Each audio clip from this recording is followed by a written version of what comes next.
The first warning came when Lord Varley told Maribel Elwick to remove her mother's locket. He did not raise his voice. Men like Lord Ambrose Varley rarely needed to. He stood in the candlelit passage outside the drawing-room of Varley House, one gloved hand resting on the head of his silver-topped cane, his pale eyes fixed on the small blue enamel glimmer at Maribel's throat as if it had insulted him. Beyond the open doors, Mayfair breathed in silk and candle smoke. Footmen moved with trays of wine. The mirrors had been polished until they doubled every flame. Lady Cressida Varley's laughter floated through the room, bright and practiced, the sort of laugh that made gentlemen turn before they knew whether the remark had been amusing. Maribel stood half in shadow with a basket of late roses in her arms, the stems pricking through her gloves where the leather had been mended too often. She had been sent to check the flowers because Lady Varley said no paid servant could be trusted to understand the balance of a table meant to impress a duke. Maribel understood perfectly.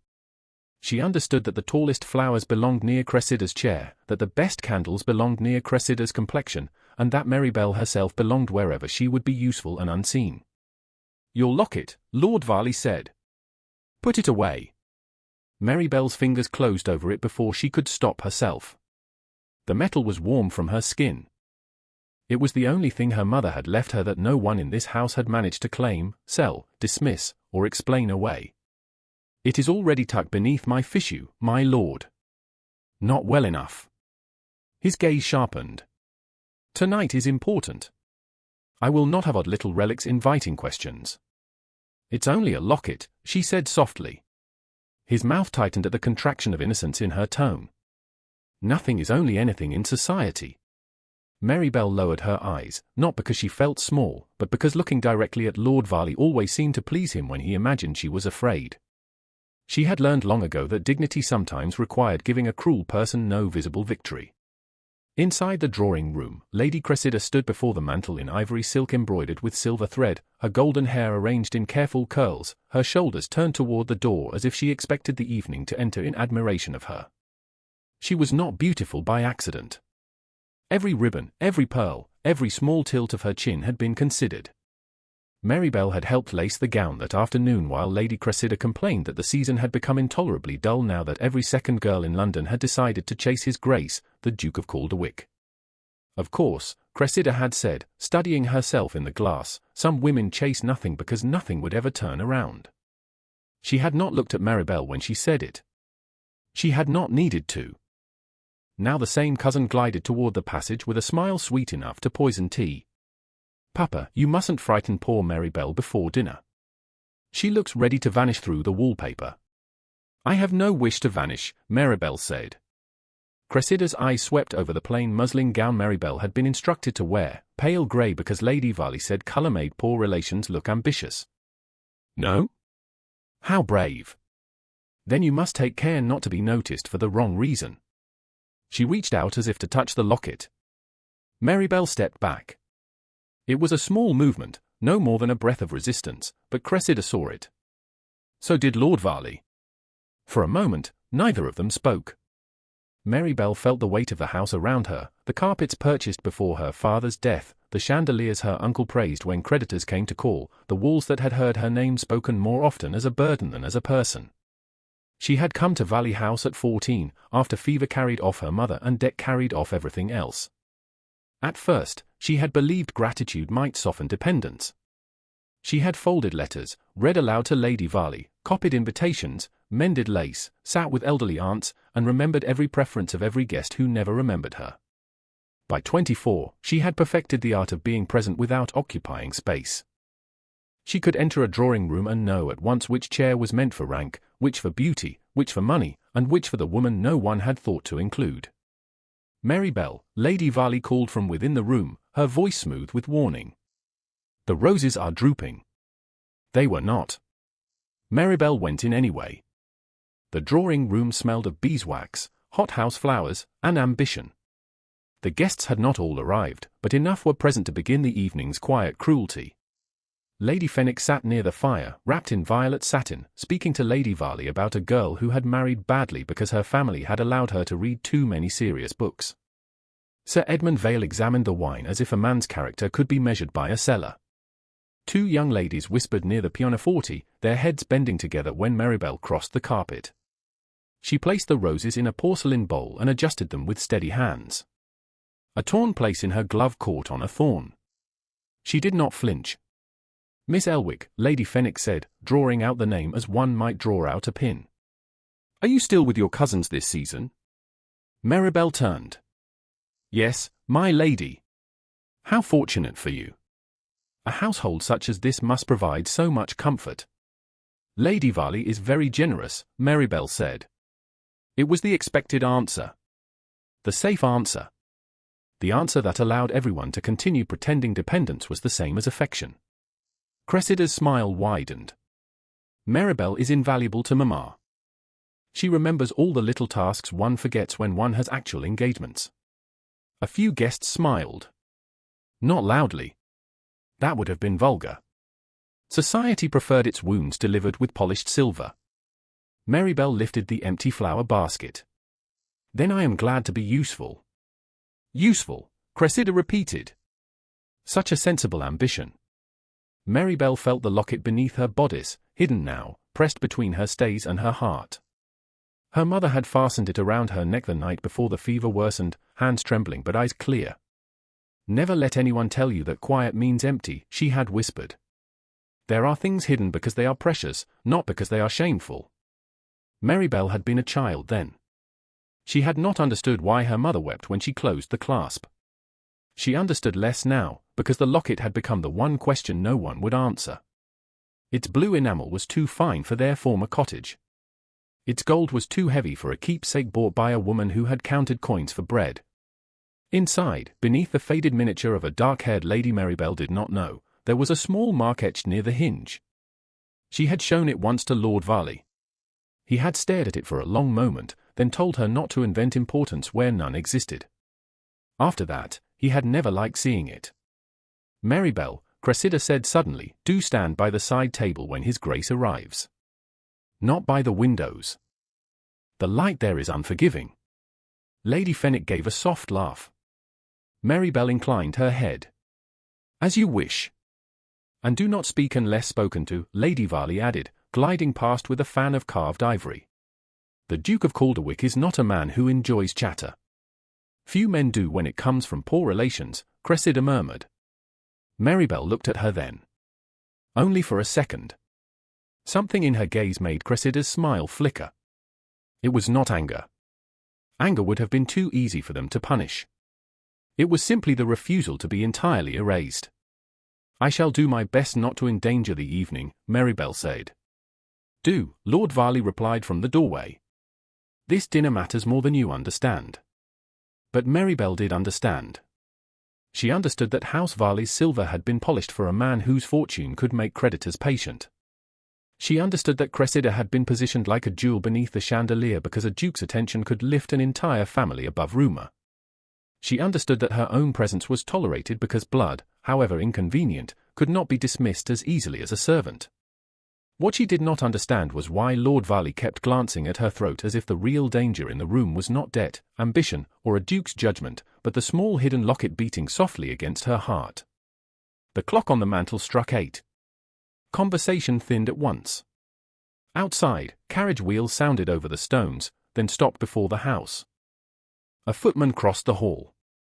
Lady Cressida turned toward the mirror, touched one curl, and became radiant. Lady Varley drew herself taller. Lord Varley's hand tightened over his cane. Maribel stepped back toward the side table, exactly where she had been told to stand, between a silver tray and a vase of roses no one would remember she had arranged. The doors opened. The butler's voice carried through the candlelit room, solemn and clear. "His Grace, the Duke of Calderwick." The Duke of Calderwick did not enter Varley House as other men entered drawing rooms. He did not hurry to flatter the hostess, did not brighten beneath the chandelier, did not pretend delight at being admired by a dozen carefully arranged faces. He stepped through the doorway with the controlled stillness of a man accustomed to making rooms adjust to him. He was tall, dark-haired, and dressed with severe elegance, his black evening coat cut close across his shoulders, his white cravat tied with precision rather than vanity. His expression held no invitation. That made every woman in the room try harder to earn one. Lady Varley swept forward in a spill of rose silk, all warmth and calculation. Lord Varley bowed with the stiffness of a man greeting salvation in human form. Lady Cressida lowered her lashes just enough to suggest modesty, then lifted them again at the exact moment his grace turned toward her. Maribel saw it all from beside the silver tray.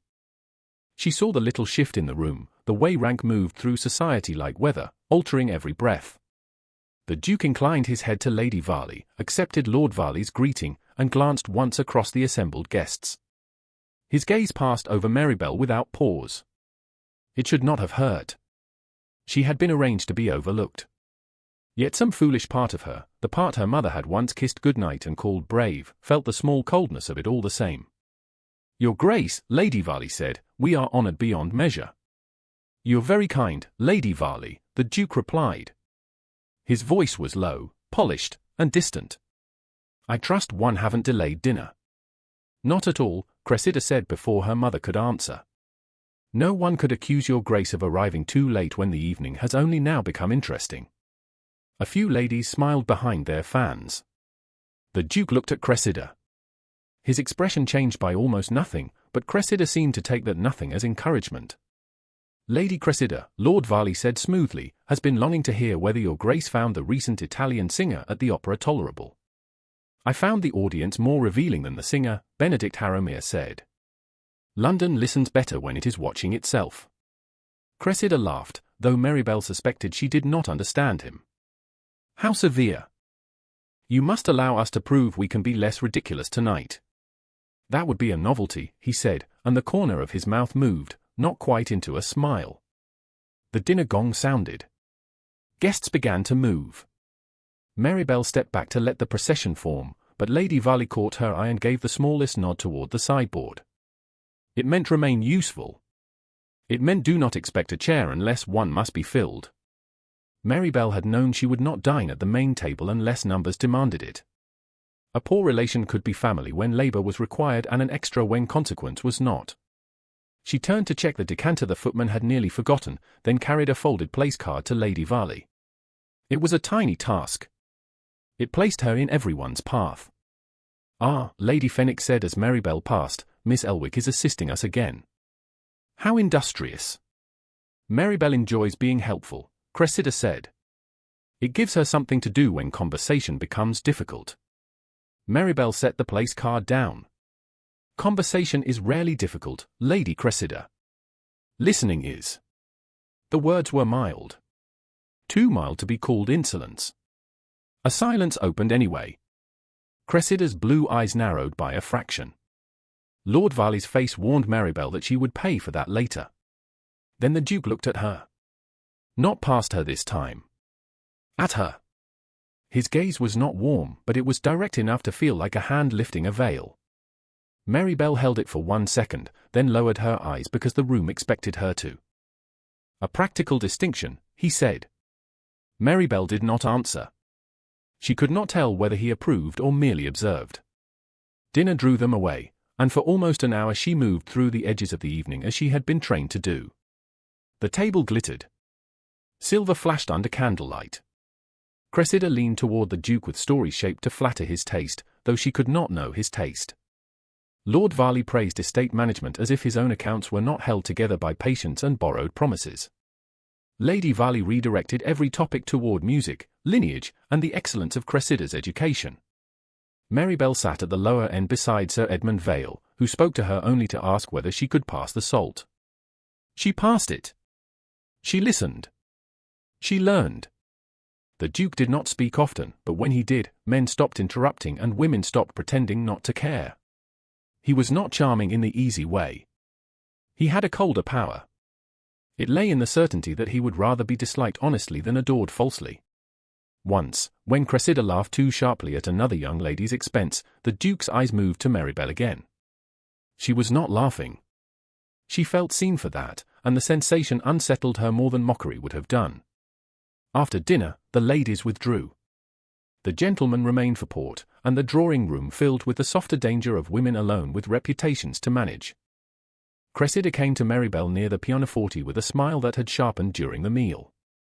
"You were almost clever at dinner." "Almost is a generous improvement upon invisible," Maribel said.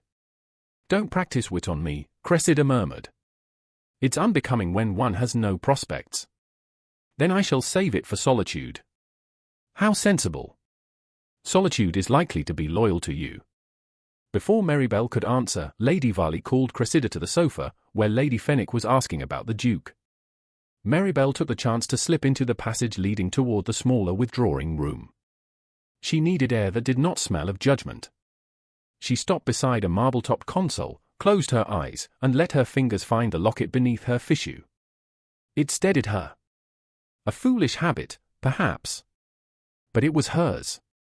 Male voices sounded from the dining room doors as the gentleman returned. Maribel turned to go back, then froze at Cressida's voice, low and intimate, just beyond the bend in the passage. Your Grace, you must forgive my cousin if she appeared odd at dinner. Poor Maribel has never known how to make herself agreeable. Does she wish to? The Duke asked. Oh, I couldn't say. She has been dependent on us for so long that ordinary ambition has rather curdled in her. Men find that sort of thing exhausting. A pause. Maribel could hear her own pulse. She seems intelligent, he said. That is part of the difficulty, Cressida replied, soft with false regret. A woman without fortune should not also insist upon opinions. It leaves one wondering what kind of man would be burdened with her. The silence that followed was brief. It was not kind.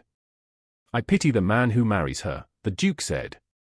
The words did not strike loudly. They did not need to.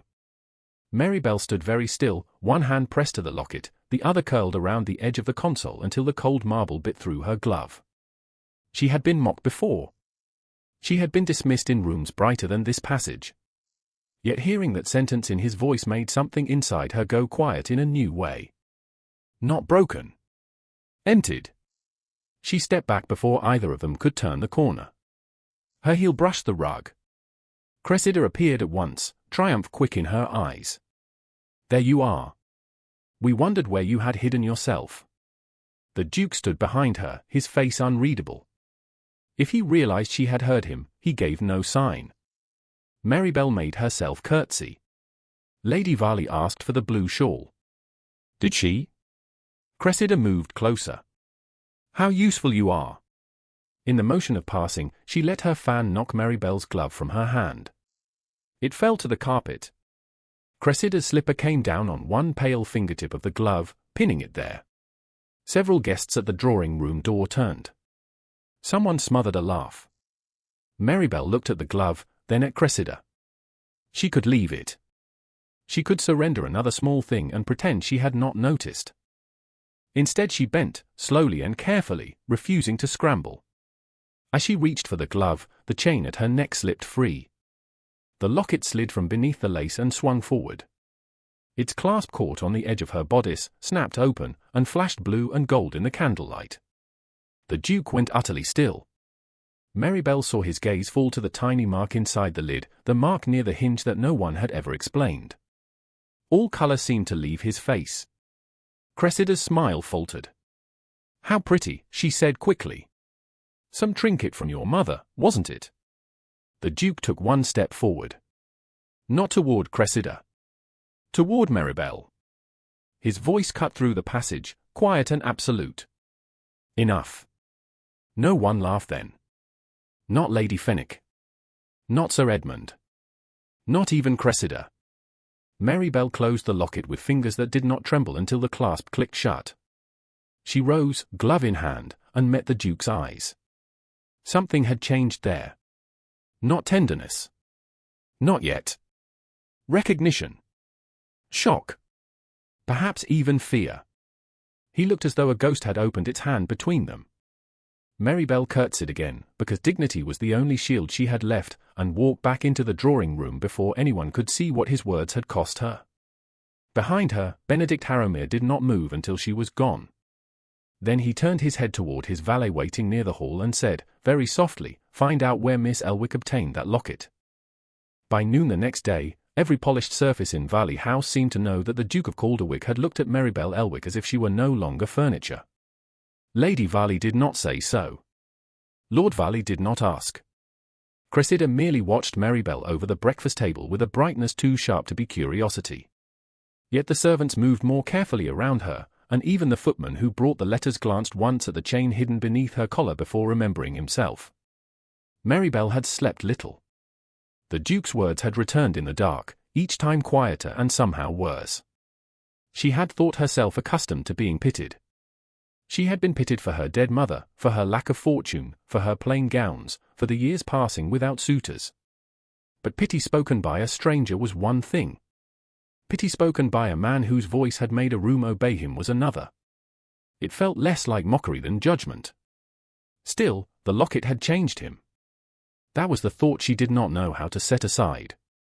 She had seen the color drain from his face. She had seen recognition strike him before he could hide it. Whatever the small mark inside the lid meant, His Grace had known it. That frightened her more than Cressida's cruelty. Cruelty was familiar. Meaning was dangerous. "You will not wear that thing today," Lord Varley said from behind his newspaper. Maribel looked up. Lady Varley paused with her teacup halfway to her mouth. Cressida lowered her toast. "I beg your pardon, my lord?" Maribel asked. "The locket," he said, folding the newspaper with controlled care. "It attracts attention. Attention is rarely a benefit to young women in your position. My position has not altered since yesterday. Do not be clever." "I'm sure Maribel doesn't mean to be," Cressida said, smiling. "It happens to her by accident." Maribel touched the small rise beneath her fichu. The clasp rested securely against her skin. "It was my mother's." "Your mother," Lord Varley said, "left you very little else. One might argue she left you judgment as well." The words were soft. Lady Varley looked away. That was her gift. She could leave cruelty in a room without seeming to have placed it there. Maribel set down her spoon. "Then I shall rely upon the locket and do my best without the judgment." Cressida's smile vanished. Lord Varley's eyes hardened. Before he could answer, the butler appeared at the breakfast-room door with a silver salver. There was a card upon it. Lady Varley took it first. Her expression changed so quickly that Maribel knew before a word was spoken. "His Grace, the Duke of Calderwick," Lady Varley said, "requests the honor of a morning call." Silence touched every chair. Cressida stood too fast. "This morning." "He waits below," the butler said. Lord Varley rose. "Miss Elwick is not receiving callers." "The card is addressed to Lady Varley," the butler replied with the careful neutrality of a servant who valued his post. "It names Miss Elwick as the subject of the call." Cressida's color rose. Lady Varley recovered first, because women who lived by society learned to hide panic beneath manners. "We shall receive His Grace in the front drawing-room. Miss Elwick, you will sit by me. You will speak when necessary and only when necessary." Maribel rose slowly. Her hands were cold, but her spine was straight. "Yes, Lady Varley." Lord Varley stepped close enough that the others could not hear him. "If he asks about that trinket, you will say it is a family keepsake of no significance." Maribel met his gaze. "Is it of no significance?" For one instant, the mask slipped. It was not anger she saw beneath it. It was fear. Then Lord Varley smiled, and the fear disappeared as if it had never existed. Everything becomes significant when an ambitious girl handles it badly. The front drawing-room had been arranged in 12 hurried minutes to look as if it had been awaiting a duke all morning. Fresh coals glowed in the grate. Curtains had been drawn to soften the winter light. Lady Varley sat on the sofa with Maribel beside her, close enough to serve as chaperone, far enough to suggest no intimacy. Cressida took a chair angled toward the door, a picture of pale resentment disguised as composure. Lord Varley stood near the mantel, one hand behind his back. When Benedict Harrowmere entered, he bowed first to Lady Varley, then to Cressida, then to Maribel. The last bow was slight. It was also unmistakable. "Lady Varley," he said, "I appreciate your receiving me on short notice. Your Grace honors us. I am afraid the matter is particular." Lord Varley gave a dry little laugh. "If this concerns last night's unfortunate display, I assure your Grace that my niece is sometimes careless with sentimental objects." Maribel felt the insult settle over her like dust. Benedict did not look at Lord Varley. He looked at her. "Miss Elwick," May I ask whether you have worn that locket long? Lady Varley's fan opened with a whisper. Cressida's gaze sharpened. Maribel folded her hands in her lap. Since my mother's death, Your Grace. His jaw moved almost imperceptibly. And before that? It belonged to her. Did she tell you where she acquired it? No. Did she speak of the family whose mark appears inside? Lord Varley stepped forward. Your Grace, surely this is unnecessary. Young ladies often embroider stories around keepsakes. Maribel was a child when she lost her mother. Memory can be obliging. Benedict's eyes lifted at last. I addressed Miss Elwick. The room chilled. Lord Varley was an earl. He was master of this house. Yet a duke did not need to raise his voice to remind a man of the order of England. Lady Varley went very still. Cressida looked down at her hands. Maribel's heartbeat steadied, not because she trusted Benedict, but because for the first time someone had refused to let Lord Varley speak over her. My mother never told me, Maribel said. She only said I must keep it safe. May I see it? Benedict asked. The request was correct. It was also unbearable. Maribel's hand moved to her throat. You may look at it where it is, Your Grace. I shall not remove it. Something flickered in his expression. Perhaps surprise. Perhaps respect. Lord Varley made a sound of impatience. Do not be foolish, girl. His Grace is not asking to steal it. No, Maribel said, still facing Benedict.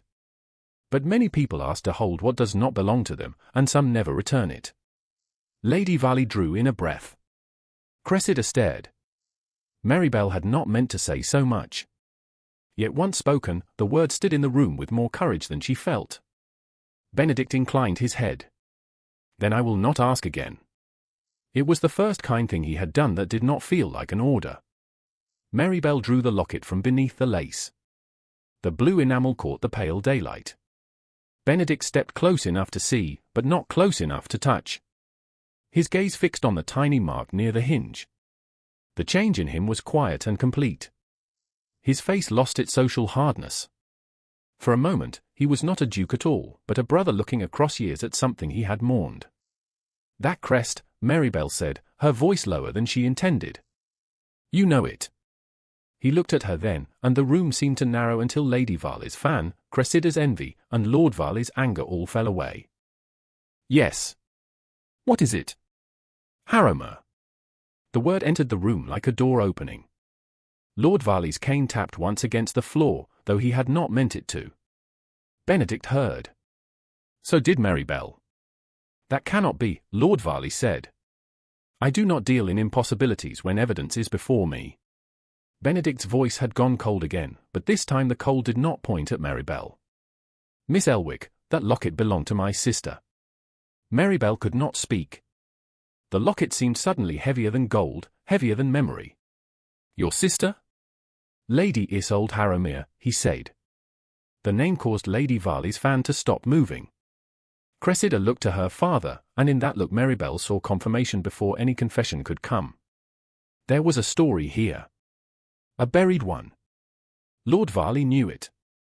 My mother had this, Maribel said carefully. My mother died with this in her hand. Benedict's gaze softened by a degree so small another woman might have missed it. Maribel did not. She had spent years learning to read the smallest signs in rooms where no one intended to speak plainly. Then your mother, he said, may have known something my family was never told. Lord Varley recovered himself. This is absurd. A coincidence of engraving, perhaps.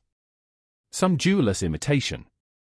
We must not distress Miss Elwick with tragedies that are none of her concern. Benedict turned to him fully. On the contrary.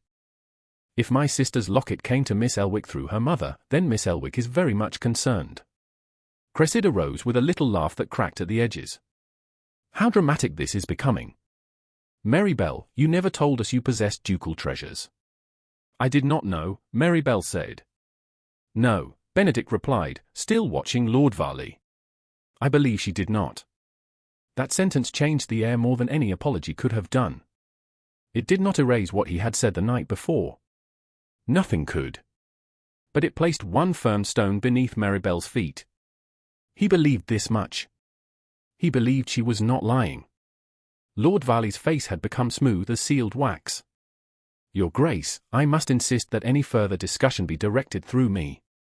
Miss Elwick is under my protection. Maribel almost laughed. The sound rose in her throat and died there. Benedict's eyes moved back to her.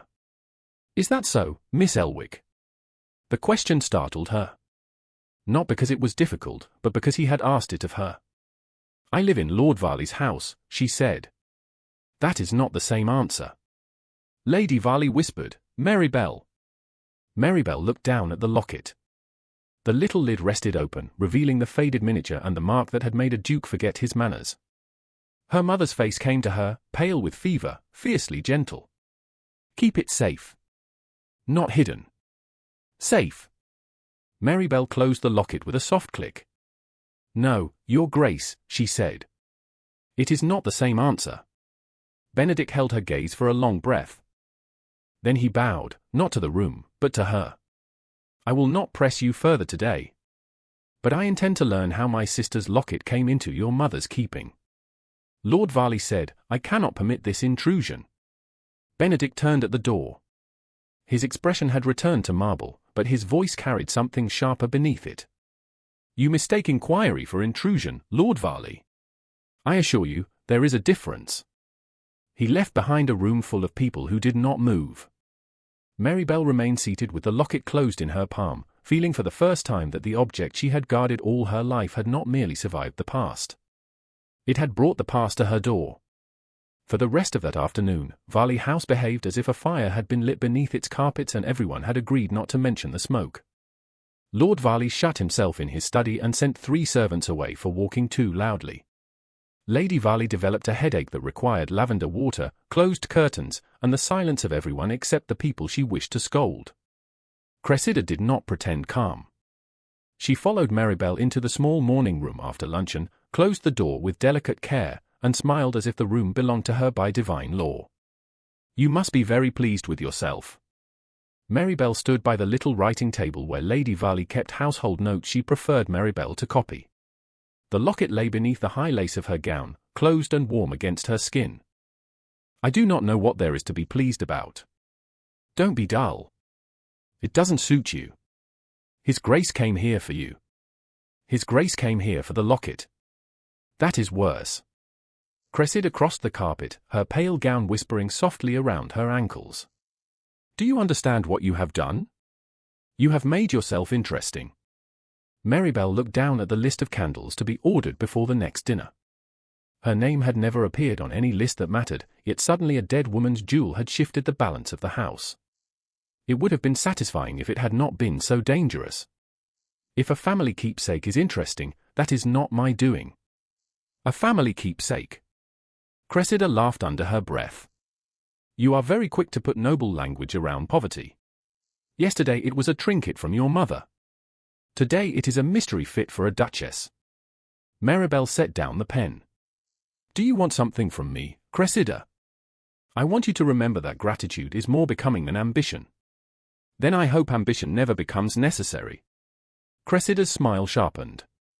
Poor Maribel. You think one morning call makes you protected? The door opened before Maribel could answer. Lord Varley stood there, his expression composed, but his eyes moved at once to Maribel's throat. Lady Cressida, leave us. Cressida hesitated, displeased at being dismissed from a scene she had hoped to command. Then she swept out, leaving a trace of orange blossom perfume behind her. Lord Varley closed the door. Maribel remained where she was. It was a small decision, but she knew he noticed. He preferred people seated when he stood. His Grace will ask questions, he said. Yes. Questions rarely remain private when a duke asks them. Then perhaps truth should have less to fear than falsehood.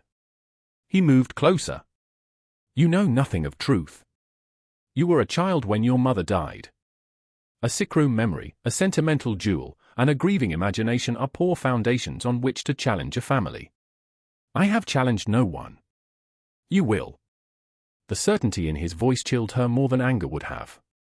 Girls without fortune often mistake attention for rescue. It is a humiliating error. Maribel felt the old sting, but it struck less deeply now because he was no longer only insulting her. He was defending something hidden. Why does the locket trouble you so much? Lord Varley stared at her.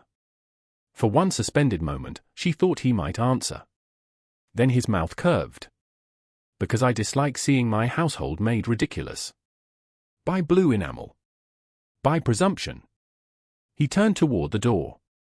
You will not speak of Lady Isolde Harrowmere to anyone. Not to servants. Not to Cressida. Not to his grace if he returns. If he asks me a direct question. Lord Varley looked back. Then you will remember who kept a roof over your head when no one else offered one. The door shut behind him. Maribel stood in the quiet room with her hand over the locket and heard her mother's voice as clearly as if fever had not taken her 11 years before. Never let anyone tell you that quiet means empty. The memory that followed came suddenly, not whole, but bright at the edges. A narrow bed in the cottage near Richmond. Rain at the window. Her mother moving softly beside a woman dressed in dark grey, a woman whose hair spilled loose over the pillow and whose hand clutched Maribel's when thunder shook the glass. Maribel had been small enough to be lifted onto a stool, old enough to know fear when adults tried to hide it. The lady had called her little brave heart and smiled as if smiling cost her dearly. Then Maribel remembered her mother bending over the hearth to burn a folded paper while the woman wept without sound. She had not thought of that night in years. She had thought it a dream. Now the locket seemed to pulse beneath her fingers like something alive. That evening, far across Mayfair, Benedict Harrowmere stood in the private study of Calderwick House and listened to his solicitor fail to give him comfort. Mr. Abel Finch was a narrow, precise man with spectacles that made his eyes look more severe than nature had intended. He had served the Harrowmere family for nearly 2 decades and had learned when not to soften bad news. The difficulty, Your Grace, is that Lady Isolde's final months were deliberately obscured. Benedict stood before the unlit fireplace, one hand braced on the mantel. By whom? By the late Duke at first, I believe. Later by silence. Servants dismissed. Letters removed. Payments made without notation beyond household expense. My father erased her? Your father protected the family name, Mr. Finch said carefully. Benedict turned. Do not dress cowardice as protection in my presence. The solicitor bowed his head. Forgive me, Your Grace. Benedict looked at the portrait above the mantel. It showed his father in robes of rank, one hand resting upon a table, the other upon a closed book. Everything about him had been composed to suggest judgment. Benedict had spent half his life becoming a man no one could accuse of disorder, weakness, or scandal. Now a locket had opened in a poor relation's hand, and the past had looked back at him with his sister's eyes. Isolde was promised to Lord Morton, Benedict said. Not formally announced. No. The papers were being prepared. She begged me not to let it happen. The words came out before he intended them. Mr. Finch said nothing. Benedict rarely spoke of Isolde. When he did, rooms became too small. I was 21, Benedict continued, his voice controlled with effort. My father told me I did not understand duty. He said she was fanciful. Nervous. Ungrateful. Then she disappeared for 6 weeks, returned ill, and died before winter. There were rumors, Finch said. There are always rumors when families silence facts. Benedict's jaw tightened. And Miss Elwick's mother? I found one old household ledger from Richmond. A Mrs. Helena Elwick received payment from an account connected to Lady Isolde. Only twice. Small sums. Nothing that would explain a jewel of that value. Was there correspondence? None in the Harrowmere files. That means it was removed. Possibly. Likely. Mr. Finch closed his leather folder. There is one more matter. Your Grace's valet spoke with an elderly underfootman who served here before the late Duke dismissed half the staff. The man remembered a courier being sent to Varley House after Lady Isolde's death.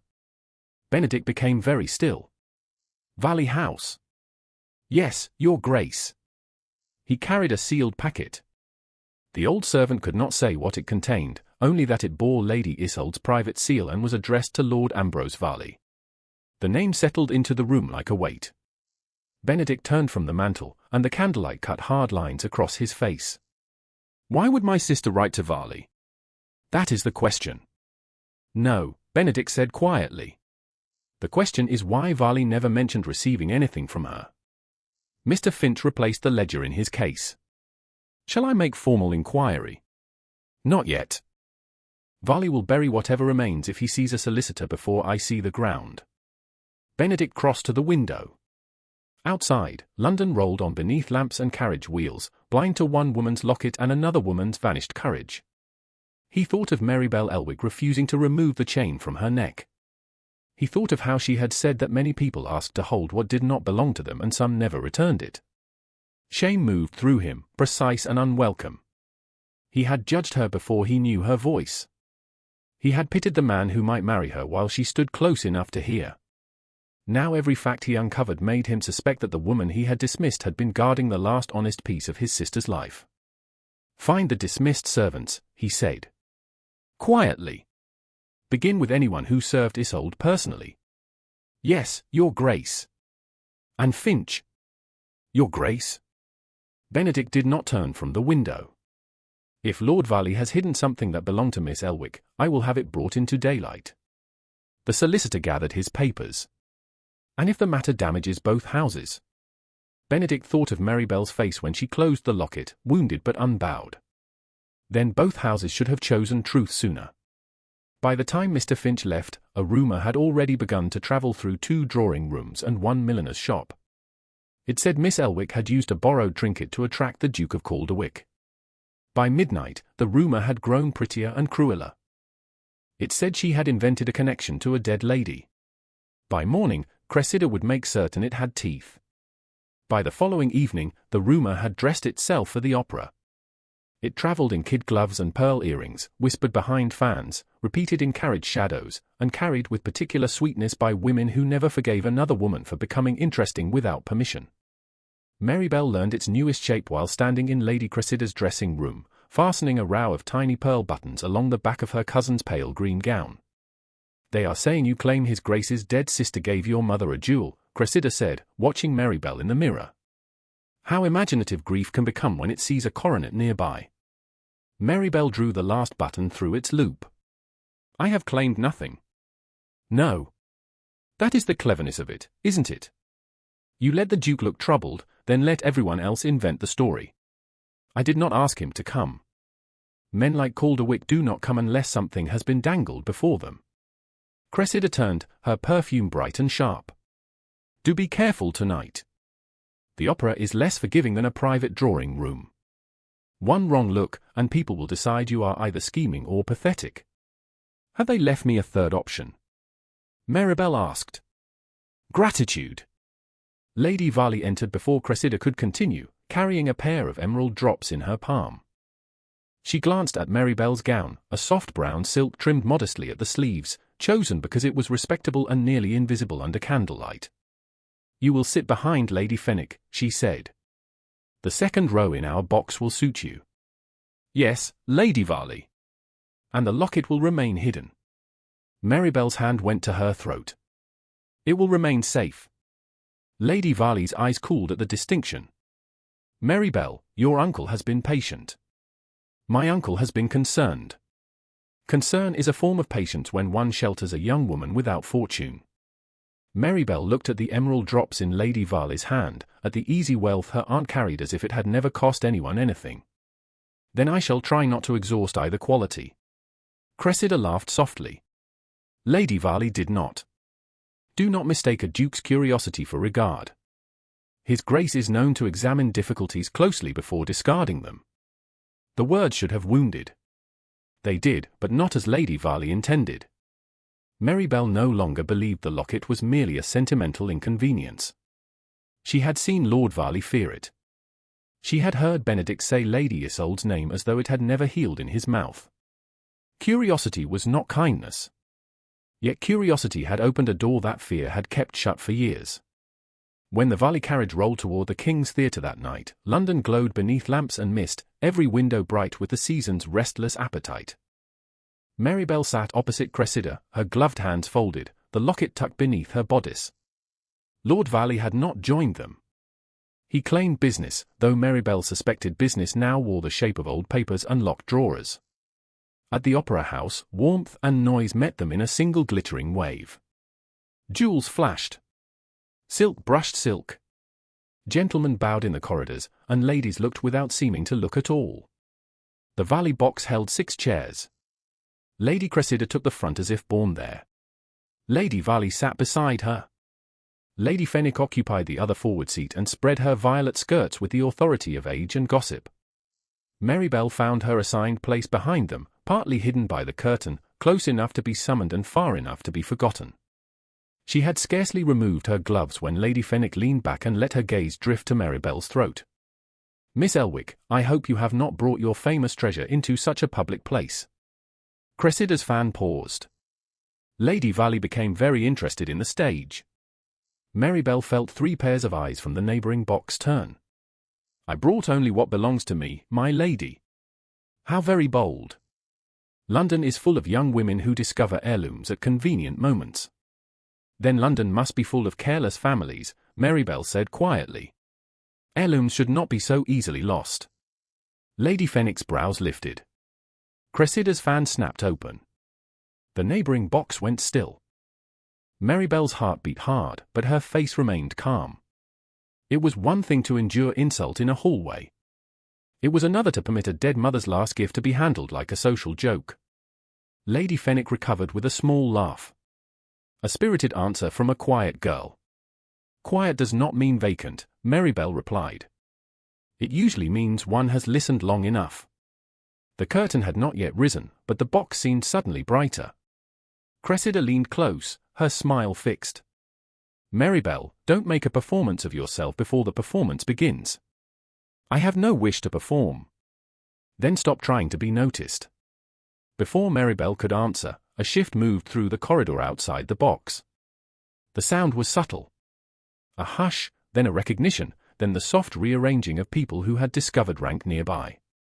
His Grace, the Duke of Calderwick, appeared at the entrance to the Varley box. He wore black again, severe and faultless, with no ornament except a white waistcoat and a small signet ring. The candlelight drew the planes of his face into calm authority. Lady Varley rose with a flutter of pleased surprise. Cressida turned radiant. "Your Grace," she said, before anyone else could speak. Benedict bowed. "Lady Varley." "Lady Fenwick." His gaze passed Cressida and settled on the second row. "Miss Elwick." It was not loud. It did not need to be. The order of address struck the box more sharply than applause. Cressida's smile held, but the colour beneath it changed. Lady Fenwick looked as if she had been served the wrong wine and asked to praise it. Maribel rose because manners required it, though every instinct urged her to remain safely seated in the shadows. "Your Grace. I trust the evening finds you well. As well as the evening permits." His eyes moved once to Lady Fenwick, then back to Maribel. "Then I hope the evening improves." Cressida stepped forward. "How fortunate that you came to our box. We were just discussing whether Signor Belli will survive the first act without oversinging." "Were you?" he said. "I heard a more interesting discussion as I approached." Silence. Maribel felt heat rise under her skin. She did not want defense if defense meant exposure. Benedict seemed to understand enough not to repeat the insult aloud. He only looked at Lady Fenwick with a calm that made accusation unnecessary. "One must be careful with public speculation," he said. "It has a habit of revealing more about the speaker than the subject." Lady Fenwick gave a brittle smile. "You are severe tonight, Your Grace." "Only where severity is useful." The first notes rose from the orchestra, but no one in the box moved. Benedict turned slightly toward Lady Varley. "May I request the honour of escorting Miss Elwick to the refreshment room during the interval?" "With your permission and under your eye, of course." Cressida's fan stilled entirely. Lady Varley could not refuse without making the refusal more interesting than the request. "If Miss Elwick wishes it," she said, the words measured. Benedict looked at Maribel. He did not command. He waited. That, more than the request, unsettled her. "I shall be honoured," Maribel said. The act passed in music she barely heard. Every note seemed to strike the locket beneath her gown. At the interval, Lady Varley rose with visible reluctance, and Benedict offered his arm. Maribel placed her gloved hand upon it lightly, leaving space between them. The corridor opened around them. Faces turned. Fans paused. Whispers began and died as Benedict's gaze met them one by one. He did not hurry her. He did not draw her close. He simply walked beside her as though her presence at his arm required no explanation. In the refreshment room, beneath chandeliers and painted ceilings, he stopped near a table set with lemonade and cakes, Lady Varley within proper distance behind them. "Miss Elwick," he said, "I owe you an apology." Maribel looked at him. "For which offence, Your Grace?" "It may assist us both if you are specific." His mouth tightened, not with anger. "For speaking about you as if you were a problem and not a person." The honesty struck harder than flattery would have. "You were not alone in that." "No. But I was the one who should have known better." She looked away toward the crowd, where Cressida watched them from the doorway as if resentment alone could cross a room. "An apology does not explain why you knew the mark inside my locket." "No," he said. "It does not. But I can tell you this much. My solicitor found your mother's name in an old Harrowmere household ledger." Maribel's breath caught. "My mother. Mrs. Helena Elwick." The entry was small, but real. "It connects her to my sister's last months." For a moment, the noise of the opera house thinned into one long thread of sound. Maribel saw again the sickroom of her childhood, the woman in mourning, the folded paper burning in the hearth. "Then my mother was not inventing sorrow," she whispered. Benedict's expression changed. "Did someone tell you she was?" She almost smiled. "Not in those words." He looked as though he understood every word not spoken. "I will find the rest." "For your sister?" "Yes." He paused. "And for your mother. If she did what I suspect, my family allowed her courage to vanish into silence." Maribel did not forgive him. Not then. The sentence in the passage still stood between them. Yet something shifted, not enough to trust, but enough to listen. "My mother used to say quiet does not mean empty." Benedict's gaze softened by the smallest degree. Then she was wiser than most rooms in London. The bell rang, calling guests back to their boxes. Lady Varley approached at once, her smile tight enough to crack porcelain. Benedict bowed to Maribel before offering his arm again. Across the room, Cressida watched every movement, and in her eyes Maribel saw that the next attack would not be made of whispers. It would need proof. Or something society could be made to call proof. The morning after the opera, Lord Varley paid a call no one in his household was meant to know about. His carriage stopped not before a club or a friend's house, but in a narrow street off Lincoln's Inn Fields, where the windows were dull, the steps were worn, and men made fortunes by knowing which papers should be found and which should disappear. Mr. Pritchard, his private solicitor, received him in a room that smelled of ink, dust, and caution. Lord Varley removed his gloves finger by finger and laid them across his knee. "The Harrowmere solicitor has begun asking questions." Mr. Pritchard did not blink. "Concerning Lady Isolde?" "Concerning Miss Elwick." "That is less convenient." "It is intolerable." Lord Varley leaned forward. "Years ago, a sealed packet came through my hands. You remember?" The solicitor's thin mouth pressed together. "I remember advising restraint." "You advised delay." "A distinction that served you well at the time." Lord Varley's face hardened. "It will serve me now if the paper cannot be traced." "Papers can be hidden. Ledgers are more troublesome.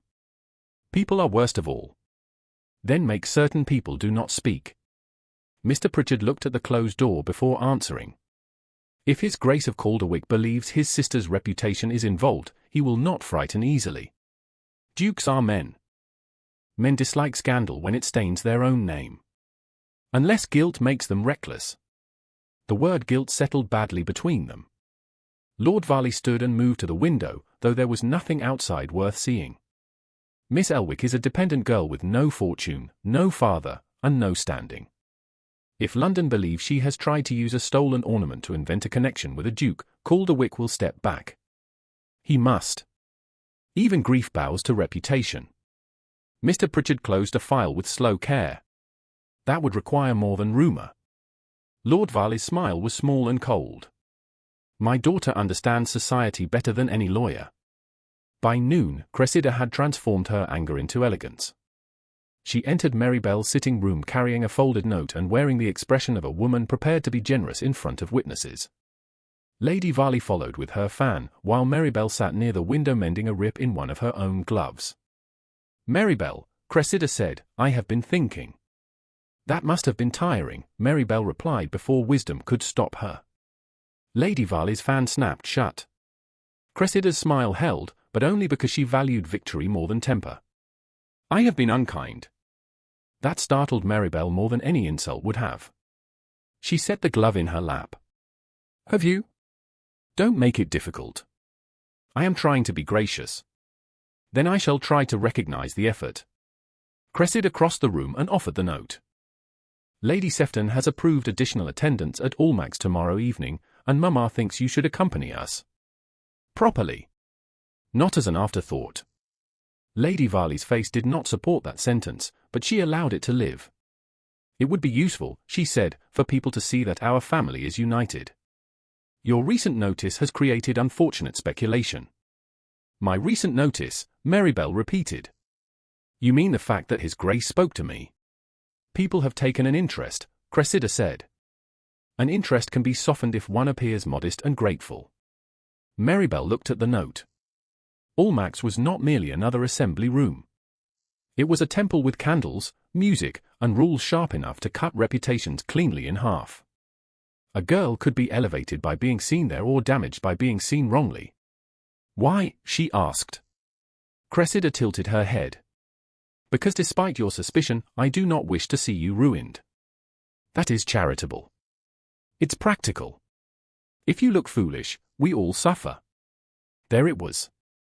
The truth, small and polished. Maribel almost preferred it. Lady Varley stepped closer. You will attend. You will not encourage further discussion about the locket. You will dance if asked by suitable gentlemen, and you will avoid any appearance of singling out His Grace. Maribel thought of Benedict in the refreshment room, speaking with restraint instead of command. She thought of his apology and how it had not asked to be admired. I cannot control whom His Grace chooses to address. You can control your face when he does, Lady Varley said.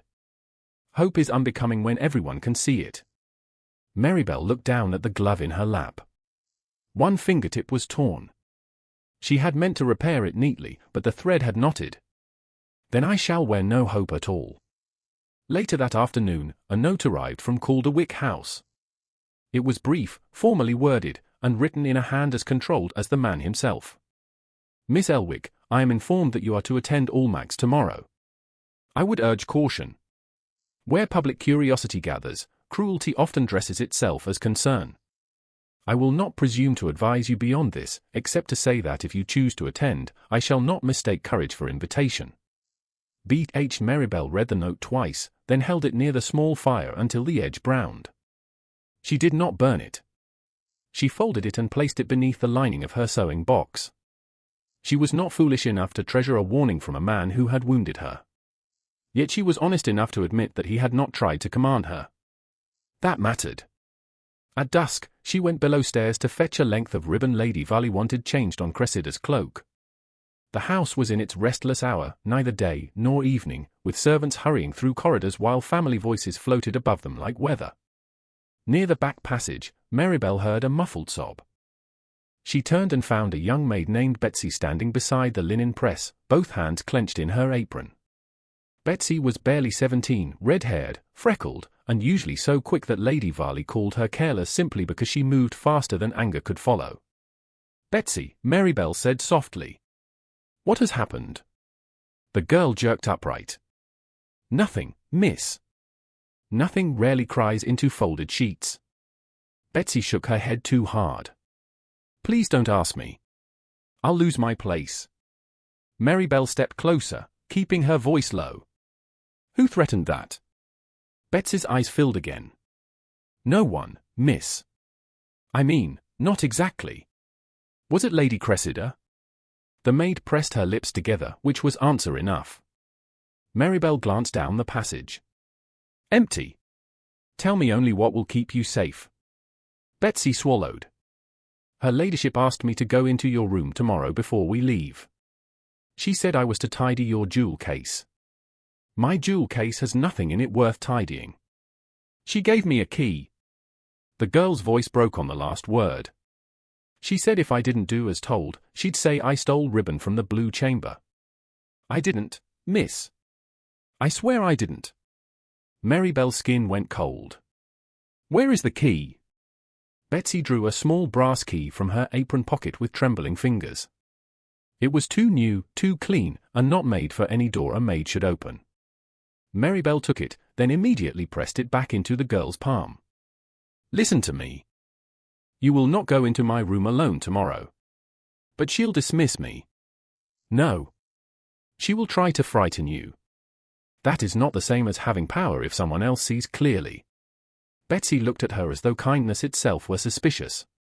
Why would you help me? It's you she's after. Then it would be cowardly to let her strike you first. Footsteps sounded near the stair. Betsy gasped and turned away, pretending to sort linen. Cressida appeared at the end of the passage, wrapped in a shawl of pale blue wool.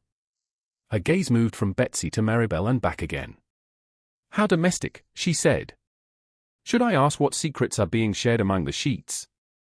Maribel lifted the ribbon she had come to fetch. Only that Lady Varley wanted this before dinner. Betsy, Cressida said sweetly, my room. Now. The maid curtsied and hurried past, her face white. Maribel watched Cressida follow.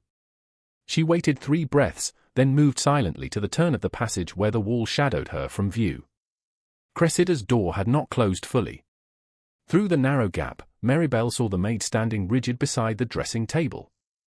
Cressida opened a small satin pouch and removed something that flashed blue and gold. Maribel's own locket seemed to tighten against her throat. The object in Cressida's hand was similar, but brighter, newer, vulgar in its perfection. Beside it lay a duplicate key. Tomorrow, Cressida said, her voice soft as lace, you will remember exactly where you found this. In Miss Elwick's case. Beneath her gloves. If anyone asks, you'll say you were only doing your duty. Betsy whispered, please, my lady, I can't. You can, Cressida replied. Or you can explain to my mother why a maid with sticky fingers should be turned out without a character. Maribel stepped back before Cressida could sense her. Her heart hammered, but her mind had gone very clear. The next attack would not be made of rumor. It would be made of evidence. False evidence, but London had never required truth when scandal was better dressed. The following evening, as the Varley carriage stopped before Almack's and music glowed through the tall windows, Maribel descended with her locket hidden, her face calm, and the knowledge that somewhere inside the night, Cressida had prepared a lie polished enough to blind a room. Almack's did not look like a place where a woman could be destroyed. That was its cruelty. The assembly rooms glowed with disciplined grace, pale walls, polished floors, chandeliers steady as judgment, and musicians positioned as if even melody required permission from the patronesses. No one raised a voice. No one needed to. Ruin here arrived in a smile, a misplaced pause, a question asked too clearly before too many witnesses. Maribel felt that truth as soon as she entered with Lady Varley and Cressida. The air itself seemed to inspect her. She kept her shoulders level, her hands folded lightly, and the locket hidden beneath her gown where its familiar weight touched her heart. She knew Cressida had prepared something. She knew of the duplicate key and the false blue and gold locket. What she did not know was where the blow would fall, or how many people had already been taught to watch for it. Cressida looked exquisite in white satin trimmed with pale pink ribbon, a picture of innocence arranged by candlelight. She moved through greetings with the easy confidence of a woman who had never feared being believed. Lady Varley remained close to Maribel, not from affection, but because families liked their liabilities within reach. Remember, she murmured, her fan barely moving, you are here to be quiet. I have had practice, Maribel said. Lady Varley's eyes flicked toward her. Then use it. Across the room, Maribel saw Betsy near the service entrance with a tray of lemonade glasses. The maid's face was pale, her gaze anxious. For one brief instant their eyes met. Maribel gave the smallest shake of her head, a warning and a promise. Do not speak yet. Do not panic. Betsy looked down. Cressida saw the exchange. Her smile deepened. How kind you are to servants tonight, she said. It must be comforting to know one has allies somewhere. Kindness is rarely wasted, Maribel answered. It is often misdirected, Cressida said. Then she took Maribel's arm with sudden sweetness. Come. Lady Sefton has asked after you. That was the first lie. Lady Sefton, one of Almac's formidable patronesses, had never asked after Maribel in her life. Yet refusal would create notice, and notice was already gathering around her like fog. Cressida led her toward an anteroom where several ladies stood near a table of gloves, reticules, and folded shawls. Lady Fenwick was there.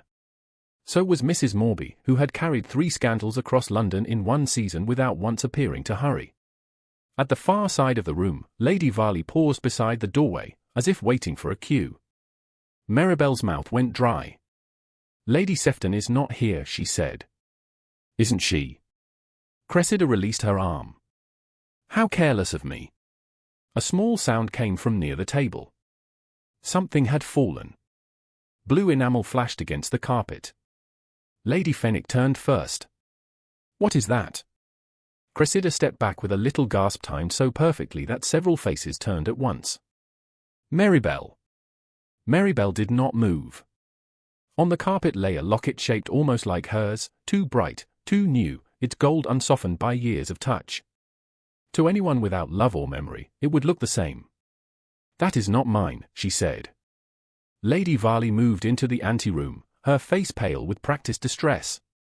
Maribel, what have you done? The words were not loud, but they travelled. Guests at the doorway stilled. A gentleman stopped mid-sentence. Someone in the assembly room laughed and then fell silent as the silence spread. I have done nothing, Maribel said. Lady Fenwick bent enough to look but not enough to touch. A harem piece, surely. How extraordinary. Cressida pressed a hand to her breast. Papa warned us not to encourage her fancies. But I never imagined she would carry imitation jewels into Almack's. Imitation? Mrs. Morby repeated with relish. Or theft. The word entered the room like a stain. Maribel felt it land on her gown, her gloves, her name. Lady Varley stepped closer. My dear, if you found something belonging to His Grace, you should have told us. I did not find that. I have never seen it before yesterday evening in Lady Cressida's room. Cressida's eyes widened beautifully. My room? Maribel, don't be cruel because you're frightened. Betsy stood frozen near the service door, tray trembling in her hands. Maribel saw terror pull at the girl's face. Cressida saw it too. Perhaps, Lady Fenwick said, Miss Elwick might settle the matter by showing the locket she wears. The room sharpened. Maribel's hand moved to her throat, but she did not draw the locket out. Not yet. My mother's locket is not a public amusement. Nor is His Grace's family crest, Lady Varley said. If you have nothing to hide, child, why hesitate? Child. The word was chosen to shrink her. Around them, whispers multiplied. Poor relation. Haromer. Took it. Invented it. Maribel lifted her chin. Because a woman should not have to undress her grief to satisfy gossip. That sentence held the room for one breath. Then Cressida lowered her voice into something almost tender. You see how she speaks? As if poetry can replace proof. Footsteps sounded beyond the door. The crowd parted before anyone announced him. Benedict Harrowmere entered the anteroom with the stillness of a drawn blade kept sheathed by will alone. His gaze took in the false locket on the carpet, Lady Varley's expression, Cressida's pale innocence, Betsy's frightened hands, and finally Maribel. He did not look away from her. What has occurred? He asked. Your Grace, Lady Varley said, curtsying with visible agitation, I am mortified. A jewel bearing your family mark appears to have been found among Miss Elwick's things. That is false, Maribel said. It was on the floor before me.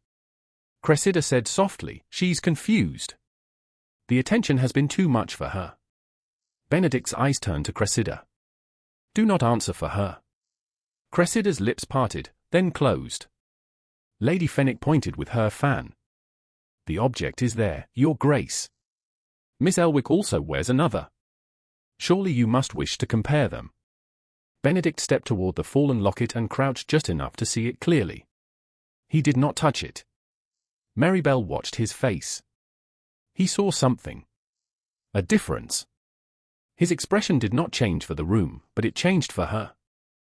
His gaze lifted to hers, and for one fragile instant she thought truth had arrived in time. Then he stood. No one will touch Miss Elwick or anything she wears. The command struck the walls. Lady Fenwick recoiled. Lady Varley stiffened. Maribel's breath caught, not with relief exactly, but with the shock of being protected before witnesses. Benedict continued, This matter concerns my house. It will not be settled by whispers in an ante-room. Then you do acknowledge the connection, Mrs. Morby said. I acknowledge that there is enough irregularity to require care. His voice was measured. Too measured. Maribel felt the floor shift beneath her. Cressida's eyes gleamed. Care, Your Grace? Lady Varley asked. A formal inquiry, Benedict said.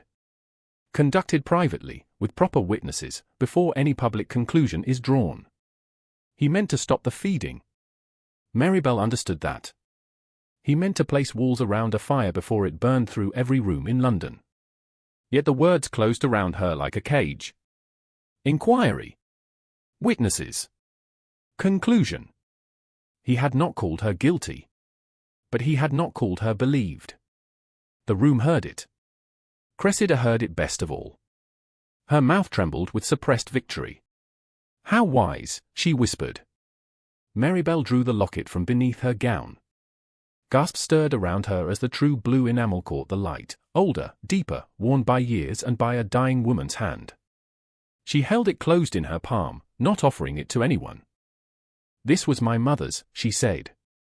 Her voice was quiet, but it carried. I did not steal it. I did not invent it. I will not allow any person in this room to turn her last gift into a performance. Benedict's face tightened. Miss Elwick, I intend to protect you from exactly that. Do you? She looked at him then, past his title, past the authority that had silenced every other person present. The hurt came cleanly now, sharper because she had almost trusted him. Do you protect me, Your Grace, or your name? No one moved. Even the musicians in the assembly room seemed far away. Benedict absorbed the question as if it had struck where armor did not cover. For a moment, his control faltered. Not enough for society to call it weakness, but enough for Maribel to know he had felt it. Miss Elwick, he said, lower now, permit me to escort you from this room. With Lady Varley watching. With every propriety observed. How generous propriety becomes after humiliation. His eyes darkened. I cannot undo what was said here in one breath. No, Maribel said. Nor what was said before. His face changed. He knew exactly which words she meant. Lady Varley touched Maribel's elbow, not gently. You will leave before you make this worse. Maribel freed her arm without haste. She closed her locket and tucked it back beneath her gown. Then she looked once toward Betsy, whose eyes brimmed with fear and apology. Not yet, Maribel's gaze told her. Survive first. Benedict offered his arm. After the length of one painful breath, Maribel placed her gloved hand upon it because refusal would give Cressida another weapon. Together, with Lady Varley close behind and every eye in Almack's fixed upon them, they left the ante-room. The false locket remained on the carpet until a footman lifted it with a napkin, as if scandal itself might soil his fingers. By the time Maribel reached the carriage, the story had already outrun her. In one corner of the assembly room, a lady whispered that Miss Elwick had been caught with a duke's jewel. In another, someone improved the tale by saying she had carried two. Before the Varley carriage turned into the street, London had given her a new name. The Locket Thief. The carriage ride back to Varley House felt longer than the distance between Almack's and Mayfair had ever been before. Lady Varley sat rigid beside Maribel, her gloved hands clenched so tightly around her fan that the ivory sticks clicked at every turn of the wheels. Cressida sat opposite, pale and luminous in the shifting lamplight, her face arranged into wounded concern for any passerby who might glance through the carriage window. Not once did she meet Maribel's eyes. She did not need to. Victory sat with her, silent and perfumed. When the carriage stopped, Lord Varley was waiting in the hall as if scandal itself had rung the bell ahead of them. He took in Lady Varley's strained mouth, Cressida's lowered lashes, and Maribel's stillness. His gaze stopped at her throat. "The locket," he said. No greeting. No question. Only the thing he had wanted from the beginning. "It is still mine," Maribel answered. Lady Varley gave a small gasp. "This is not the time for defiance." "No," Maribel said, removing her gloves finger by finger. "It seems to be precisely the time." Lord Varley stepped closer. "You have brought disgrace into my house. Your house prepared it before I entered Almack's." Cressida's head lifted. "How can you say such a thing? I tried to help you. You tried to hang a lie around my neck and call it concern." "Enough," Lord Varley said. The word was quiet, but it carried through the hall to the waiting footmen, who all became fascinated by the floor. "You will go upstairs. You will remove the locket. You will place it in my keeping until this fever of attention passes." Maribel looked at him, and for the first time in 10 years, the roof over her head did not feel like shelter. It felt like a lid. "No," Lady Varley whispered, "Maribel." Lord Varley's expression did not alter, which made it worse. "You misunderstand your position." "I understand it very well." Her voice shook once, then steadied. "I have been grateful for food, for a room, for gowns altered from what Cressida no longer wanted. I have been grateful so long that everyone mistook it for surrender. But I will not give you my mother's locket." "Your mother's locket," he repeated with contempt. "That phrase has nearly ruined us." A knock sounded before he could continue. The butler entered with visible reluctance. "His Grace, the Duke of Calderwick, has called." Every face turned toward the door. Benedict Harrowmere entered a moment later without waiting to be made comfortable by anyone's relief or resentment. His evening coat was still dusted faintly at the hem from the street, and his face held the severe composure of a man who had spent the ride from St. James's fighting himself. He bowed to Lady Varley, to Cressida, and then to Maribel. The last bow cost him something. She saw it and refused to soften. "Miss Elwick," he said, "I came to ensure you arrived safely. As you see, Your Grace, I have arrived." Lord Varley's mouth tightened. "Your solicitude is unnecessary." Benedict's eyes remained on Maribel. "I disagree." The silence around that sentence was sharp. Then he seemed to choose his next words with care, and still chose wrongly. "Until the matter is resolved, it may be wise for the locket to be placed somewhere beyond interference. Calderwick House has a secure strongbox. If you would permit me to hold it for safekeeping, no one could use it against you." The hall went utterly still. Maribel stared at him. For one cruel second, she almost laughed. He looked so earnest beneath all that control, so certain that caution and protection could be offered in the same shape as loss. "You mean to take it from me?" His face changed. "No. I mean to protect it. Those can sound very similar when one has no power. Miss Elwick, I don't ask as a magistrate." "Then don't speak like one." The word struck him cleanly. His jaw tightened, but he did not look away. Maribel touched the locket through the lace at her throat. "Last night you pitied the man who might marry me. Tonight you speak of inquiry. Now you offer a strongbox. At what point, Your Grace, do I become something other than a difficulty to be managed?" Cressida's eyes brightened. Lord Varley looked almost pleased.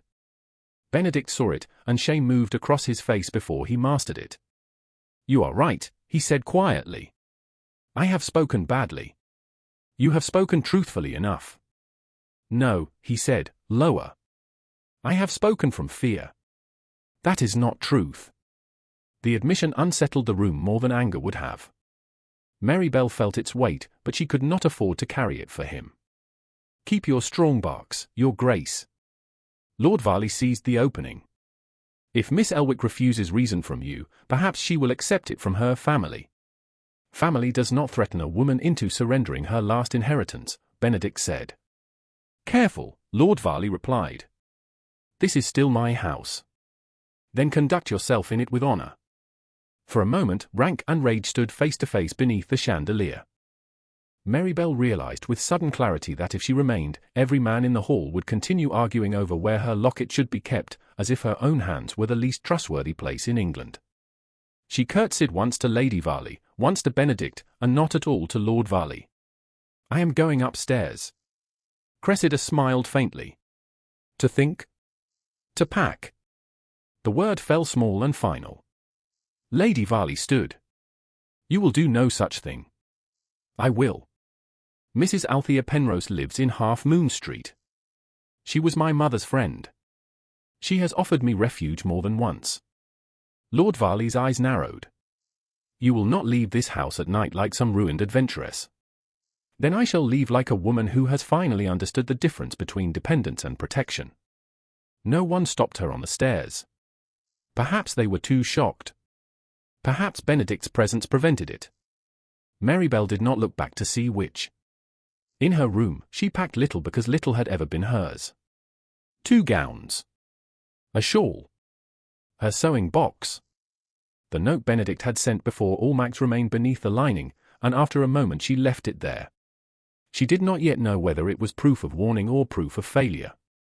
Betsy appeared at the door, white-faced and trembling. Miss, I didn't say it. I swear I didn't say anything. Maribel crossed to her at once. I know. The girl began to cry without sound. She said I'd be dismissed without a character. You will not be dismissed for another person's lie if I can prevent it. But you're leaving. Yes. Maribel tied the small bundle. And because I am leaving, I need you to do one brave thing by staying alive inside this house. Listen. Watch. Say nothing until it is safe. Betsy nodded, terrified and relieved at once. At the back entrance, Mrs. Penrose's hired carriage waited, brought by a note Maribel had sent in desperation before dressing for Almack's. Mrs. Althea Penrose herself sat inside, a widow in plain black silk with kind eyes and a spine no misfortune had bent. My dear, she said when Maribel climbed in, I had hoped you would come before the wolves learned your scent. Maribel sat beside her, the bundle on her lap. So had I. Do you have the locket? Maribel nodded. Mrs. Penrose reached across and covered her hand. Then we begin with that. As the carriage moved away from Varley House, Maribel saw a figure standing beneath the portico. Benedict. He did not step forward. He did not command her to return. He only bowed his head once, as if accepting a sentence he had earned. That restraint hurt more than pursuit might have done. 2 streets away, Mrs. Penrose spoke. There is a woman who may know the truth. Mrs. Keene. She served Lady Isolde Harrowmere before the late Duke dismissed half the household. Last I heard, she was in Bath and very ill. Maribel looked down at her hands. They no longer shook. Then I must find her. Behind them, in Varley House, Lord Varley ordered paper brought and dictated a notice describing his niece as unstable, confused, and dangerously susceptible to false claims. He intended it for the morning's private circulation among certain families. It never reached them. Before midnight, a messenger from Calderwick House placed himself between Lord Varley's words and London's appetite. By dawn, every copy had been quietly stopped. Benedict Harrowmere could not undo the wound he had made. Not yet. But for the first time in his life, he used his name not to take charge of Maribel Elwick's truth, but to keep others from burying it before she could speak. By the time the Bath road opened before them, Maribel Elwick had discovered that freedom could be both lighter than a ribbon and heavier than a trunk. She had left Varley House with 2 gowns, 1 sewing box, 1 locket, and the terrible knowledge that London now possessed a name for her that she had not earned. The locket thief. It followed the carriage like a second set of wheels. Mrs. Althea Penrose sat opposite her in plain black silk, steady as a chapel wall, while a maid companion named Ruth dozed beside the window with her chin dropping every few miles. The road stretched west through grey morning and pale fields, past hedgerows washed by rain and inns where ostlers shouted over the clatter of harness. Maribel had never travelled so far from London without family permission. The distance frightened her. It also strengthened her. Each mile placed another space between her and Lord Varley's hall, where men had argued over her mother's locket as if her own hands were unfit to hold it. "You have been very quiet," Mrs. Penrose said as their carriage rolled past a line of bare elms. "I have been trying to decide whether I am brave or merely out of options. Most brave women begin with fewer options than men imagine." Maribel looked down at the gloved hand resting over the locket beneath her gown. "If Mrs. Keene cannot help us, I do not know what remains. Then we shall ask what she knows before we mourn what she cannot give." Near noon on the second day, at a respectable coaching inn not many miles from Bath, they found the Duke of Calderwick waiting in the public parlour. He had arrived separately with his valet and a servant, and he stood near the window with his hat in one hand, making no attempt to turn the room into his possession. The door was open. Mrs. Penrose remained in full view. Ruth took a chair near the hearth with the rigid alertness of a maid determined to perform propriety on behalf of everyone present. Benedict bowed first to Mrs. Penrose, then to Maribel. "Miss Elwick." "Your Grace." He did not step closer. She noticed that. She wished she had not. "I received word that an unknown man had been asking for Mrs. Keene in Bath," he said. "I thought it best to travel separately and arrive before him." "Cressida's agent?" "Likely." "You came to protect the witness?" "Yes." He paused. "And because I owe you more than protection." Mrs. Penrose glanced toward the window with the deliberate tact of a woman who had no intention of leaving but would pretend not to hear everything. Maribel remained standing. Benedict accepted the judgment and did not offer her a chair as if she were fragile. "I was wrong," he said. "At Almack's, I used words that placed you under examination when I meant to stop the room from devouring you. Before that, I spoke of you with cruelty because I trusted another person's contempt more quickly than your silence. And in your uncle's hall, I asked for the locket as if safety could excuse possession." Maribel had prepared herself for polished regret. This was not polished. It was stripped too clean for comfort. "You name your offences well, Your Grace." His eyes held hers. "I'm not asking you to forgive them because I can name them." The contraction made the sentence human in a way his title never could. Maribel looked away first. Outside, a groom led a steaming horse across the yard. "Then what are you asking?" "To be permitted to repair what can be repaired and to stand back from what is yours to decide." She thought of the strong box. Of inquiry. Of his arm offered before a room that had already judged her. "And if my decision displeases you? Then I shall learn to be displeased in silence." A dangerous softness moved through her chest. She did not trust it. "Mrs. Keene first," she said. "Everything else after." By late afternoon they reached Bath, where pale stone terraces rose in elegant curves and respectability floated over the city like a veil that did not quite hide its secrets. Mrs. Keene lived in 2 rooms above a milliner's shop near a steep street that smelled faintly of damp wool, coal smoke, and lavender.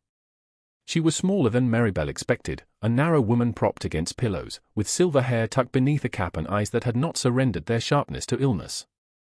At first she refused to speak.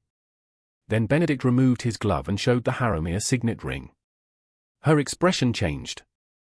Not with fear. With grief. "Lady Isolde's brother," she whispered. "Yes," Benedict said. "And this is Miss Maribel Elwick, daughter of Helena Elwick." The old woman turned so quickly that she coughed. Maribel stepped forward without thinking and held the cup of water from the bedside table. Mrs. Keene accepted it, her thin fingers brushing Maribel's glove. "Helena's girl." Maribel's throat tightened. "You knew my mother." "Knew her?" "Child, your mother saved my lady from a marriage that would have buried her alive behind a title." Benedict went still near the foot of the bed. Mrs. Penrose sat beside the window. Ruth remained near the door, watchful. "Tell us," Maribel said. "Please." Mrs. Keene closed her eyes, gathering years. Lady Isolde was promised against her heart to Lord Morton. There were papers, pressure, threats of scandal. She fled one rainy night with only me and a small purse. We found shelter near Richmond, where your mother took us in though she had little enough for herself. Helena hid Lady Isolde for 6 weeks. She nursed her when fever came. She burned a letter that would have exposed her hiding place. She turned away a man who came asking questions. Maribel saw again the hearth, the folded paper, the woman in mourning holding her child's hand. I thought it was a dream. It was courage, Mrs. Keene said. Quiet courage. The sort that leaves no monument. Benedict's face had gone pale. Why was my family never told? Mrs. Keene's mouth tightened. The late Duke preferred obedience to truth. When Lady Isolde was brought home, she was already weak. She wrote before she died. One letter to you, Your Grace, though I do not know if you received it. One to Lord Varley, because he had some charge over Helena's circumstances after her husband died. There was also a settlement. A dowry trust for Helena's daughter, in gratitude. The room seemed to tilt. Maribel gripped the edge of the chair. For me? For you. Lady Isolde said no daughter of Helena Elwick should ever have to beg shelter from those who called charity a virtue. Benedict turned away, one hand closing at his side. Varley received it. He received a packet, Mrs. Keene said. I saw it sealed. Maribel could not speak. For years she had been told gratitude was the rent she owed for every bite of bread. Somewhere, perhaps all that time, there had been proof that she was not a burden but a beneficiary. Not tolerated. Remembered. A noise sounded on the stairs. A man's voice below asked too loudly whether Mrs. Keene still lodged there. Mrs. Keene stiffened. Benedict moved at once to the door, calm returning over him like armor. Ruth, remain with Mrs. Penrose and Miss Elwick. Maribel rose. I am not hiding while others protect what concerns me. Benedict looked back. For 1 second, the old command hovered near him. Then he let it die. Then stand where you can hear and not be cornered. It was not ownership. It was strategy offered to an equal. She obeyed because she chose to. The man on the stairs proved to be a narrow-faced fellow with city boots and a smile too smooth for his errand. He claimed to bring money from friends of Mrs. Keene if she would sign a paper stating her memory had grown uncertain. Benedict listened until the man produced the purse. Then the Duke stepped fully into the stairwell light. You will return that money to whoever sent it. The man blanched. Your Grace, I didn't know you were connected to this matter. That is the first truthful thing you have said. The agent left faster than dignity allowed. When Benedict returned, Mrs. Keene was trembling with anger more than fear. Open the locket, she said. Maribel drew it from beneath her gown. The old woman pointed with one thin finger. There. Beneath the miniature. Press the lower edge. Maribel obeyed. A tiny inner plate released with a faint click. Beneath it, engraved in delicate script, were words she had never seen. For courage given in silence. The room blurred. Benedict did not reach for the locket. He only stood beside the bed, his voice low and roughened. Then it is yours. Maribel looked at him through tears she refused to shed. You do not wish to take it for proof. His answer came without hesitation. No. I shall stand beside the evidence, not take it from you. Mrs. Keene closed her eyes, exhausted. There is one more letter, she whispered. Lady Isolde feared the first might vanish. She hid a second behind the miniature portrait at Lyndhurst Hall. In the old music room. If it remains there, it will speak when I cannot. Maribel closed the locket carefully. This time, the click did not sound like a secret shutting. It sounded like one opening. The formal invitation to Lyndhurst Hall arrived the next morning with the seal of the Dowager Duchess of Calderwick pressed into dark blue wax. It was addressed not to Benedict, not to Mrs. Penrose, and not to Lord Varley, but to Miss Maribel Elwick, requesting her presence as an honoured guest of the Harrowmere family, with Mrs. Althea Penrose and Mrs. Keene included under the Dowager Duchess's protection. Maribel read the words twice before she trusted them. Honoured guest. The phrase sat strangely in her hands. It was not charity. It was not command. It was a door opened by a woman of rank who understood that propriety could protect as well as imprison when used with care. Mrs. Keene was too frail for haste, so the journey from Bath to Hampshire was made slowly, with warm bricks at her feet, Ruth beside her, and Mrs. Penrose guarding every arrangement as if she had been born to command inns, footmen, and weather. Benedict travelled separately with his valet and solicitor, close enough to ensure safety, distant enough that no gossip could honestly make scandal of the road. That restraint remained with Maribel through every mile. She did not forgive him because he behaved properly for 2 days. Yet she noticed, and noticing was dangerous. Lyndhurst Hall rose from the Hampshire countryside in the pale gold light of late afternoon, all stone wings, tall windows, and lawns fading toward winter-bare trees. It should have intimidated her. Instead, as the carriage turned along the drive, Maribel felt the locket grow heavy against her heart, as if it recognized a grief older than her own. The Dowager Duchess met them in the entrance hall beneath a portrait of some severe Harrowmere ancestor, her silver hair arranged beneath a cap of black lace, her gown dark, her posture unbent. Benedict stood several feet behind her. He did not move forward until his mother had spoken. Miss Elwick, the Dowager Duchess said, taking both of Maribel's hands in a manner that startled every servant in view. "You are welcome in this house." Maribel curtsied. "Your Grace is generous." "No," the older woman replied. "I am late." "There is a difference." The words loosened something in Maribel that she had kept bound tightly since Almack's. She lowered her eyes before anyone could see too much. Mrs. Keene was carried upstairs to rest, and Mrs. Penrose was shown to a chamber beside Maribel's, both rooms in the family wing under the Dowager's explicit instruction. Every propriety was observed. Every courtesy was deliberate. For once, no one treated Maribel's presence as a problem to be disguised. After tea, the Dowager Duchess led them not to the library, where men kept records and called them truth, but to the old music room at the eastern end of the house. "Isolde liked this room," she said. Her voice remained composed, but her hand touched the back of a chair as if memory had made her unsteady. She played badly and with feeling. Her father preferred excellence. I preferred hearing her happy. Benedict looked toward the pianoforte. Dust had been kept from it, but no one had played it in years. "I should have come here more often," he said. The Dowager turned on him with quiet sorrow. "We all should have done many things, Benedict." No one answered that. The room held its breath. Miniature portraits lined a narrow cabinet near the window, each one in a gilt frame no larger than a lady's palm. A child Benedict with solemn eyes. A younger dowager with pearls. Lady Isolde at 17, dark-haired, fine-boned, smiling as if she had been caught between obedience and laughter. Maribel recognized her before anyone spoke. Not fully. Not as one recognizes a face from a painting. She recognized the hand from a sickbed, the eyes of the woman who had once called her little brave heart during a thunderstorm. "That is her," Maribel whispered. Benedict came to stand beside her, leaving a careful distance. "Yes. I remember her." His breath changed. So did the dowager's. "You were very young," Benedict said. "Young enough that everyone told me I dreamed it. Old enough that I know I did not."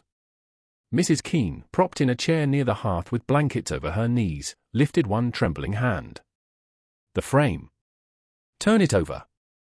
Benedict reached for the miniature, then stopped and looked at Maribel. "Will you?" The question mattered. It gave the moment to her. Maribel took the portrait from its place. The frame was cool and surprisingly light. On the back, the velvet was worn thin near one corner. Her fingers found the loosened edge. Ruth brought a small sewing knife from Maribel's workbox, and Mrs. Penrose held the candle closer. With careful pressure, Maribel lifted the backing. A folded paper lay hidden within, browned at the edges but sealed with a faded mark of blue wax. The same mark as the one inside her locket. No one spoke. Even Benedict seemed not to breathe. Maribel held the letter out, then drew it back before anyone could take it from her. "Mrs. Keene," she said softly, "should you see it first?" The old woman's eyes filled. "No, child. It was hidden for you as much as for them." Benedict's solicitor, Mr. Finch, stepped forward only after the dowager nodded. "Miss Elwick, if you permit, I can verify the seal without opening the private contents." "You may look," Maribel said. "You may not take it." Benedict's gaze lowered briefly, and she knew he understood the echo of another mistake. Mr. Finch examined the seal and paper, then bowed. It bears Lady Isolde's private seal and hand. I would stake my profession upon it. Maribel broke the wax. Her hands trembled only once. The letter unfolded with a small, dry sound, like the past drawing breath. The first lines were addressed to Benedict, but the rest spoke of Helena Elwick with such tenderness that the Dowager Duchess turned away and pressed a handkerchief to her mouth. Lady Isolde had written of a forced engagement, of fear, of illness, of a poor widow who had hidden her without bargaining for reward, though she had barely enough coal for her own hearth. She wrote that Helena had given courage in silence when the great houses of England had given only commands. She wrote that a settlement had been arranged for Helena's daughter, Maribel, to be held until her majority, so the child would never be made dependent upon those who might confuse shelter with ownership. The room blurred around the edges. Maribel finished reading because stopping would have felt like failing her mother. When she lowered the paper, the Dowager Duchess crossed the room and stood before her. Your mother saved my daughter when I did not know where to find her. Maribel's voice came out thin. My mother died poor. Then we are not innocent in our ignorance, the Dowager said. Benedict stood by the window, his face turned toward the failing light. The controlled Duke had vanished. In his place was a man looking at the wreckage of his family's silence. Your mother owed us nothing, he said. We owed her everything. The words entered Maribel gently, and because they were gentle, they nearly undid her. She closed the letter and held it against the locket. For years, she had been told her mother left too little to matter. Now this room, this Duchess, this Duke, and this fragile witness all stood around the proof that Helena Elwick had left courage large enough to shame a great house. The door opened after a sharp knock. A footman entered with a salver, his face carefully blank. A messenger from Lord Varley, Your Grace. Benedict took the paper, read it, and the softness in him disappeared. He claims Miss Elwick has fabricated a tale to extort money from the Harrowmere family. He threatens action for blackmail if we continue. Mrs. Penrose made a sound of disgust. The Dowager Duchess straightened. Mrs. Keene closed her eyes as if she had expected cowardice to return wearing legal language. Maribel looked at the letter in her hand, then at Benedict. Fear was there. Of course it was. But beneath it stood something stronger. Then let him say so before people who can hear the answer. Benedict looked at her for a long moment. This time, he did not offer to take the letter. He did not promise to solve everything. He only bowed his head. Then we shall make certain the answer is heard. The Dowager Duchess turned to Mr. Finch. Send for the proper witnesses. Not a crowd. Enough. Women whose words society cannot dismiss, and men whose signatures cannot be frightened.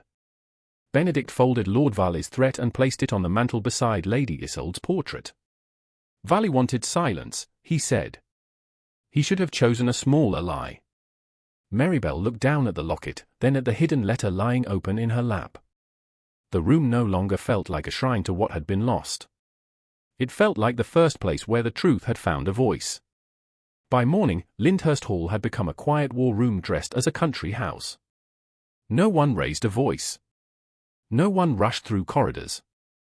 Yet every servant seemed to understand that the family had shifted from mourning a hidden truth to preparing to make it undeniable.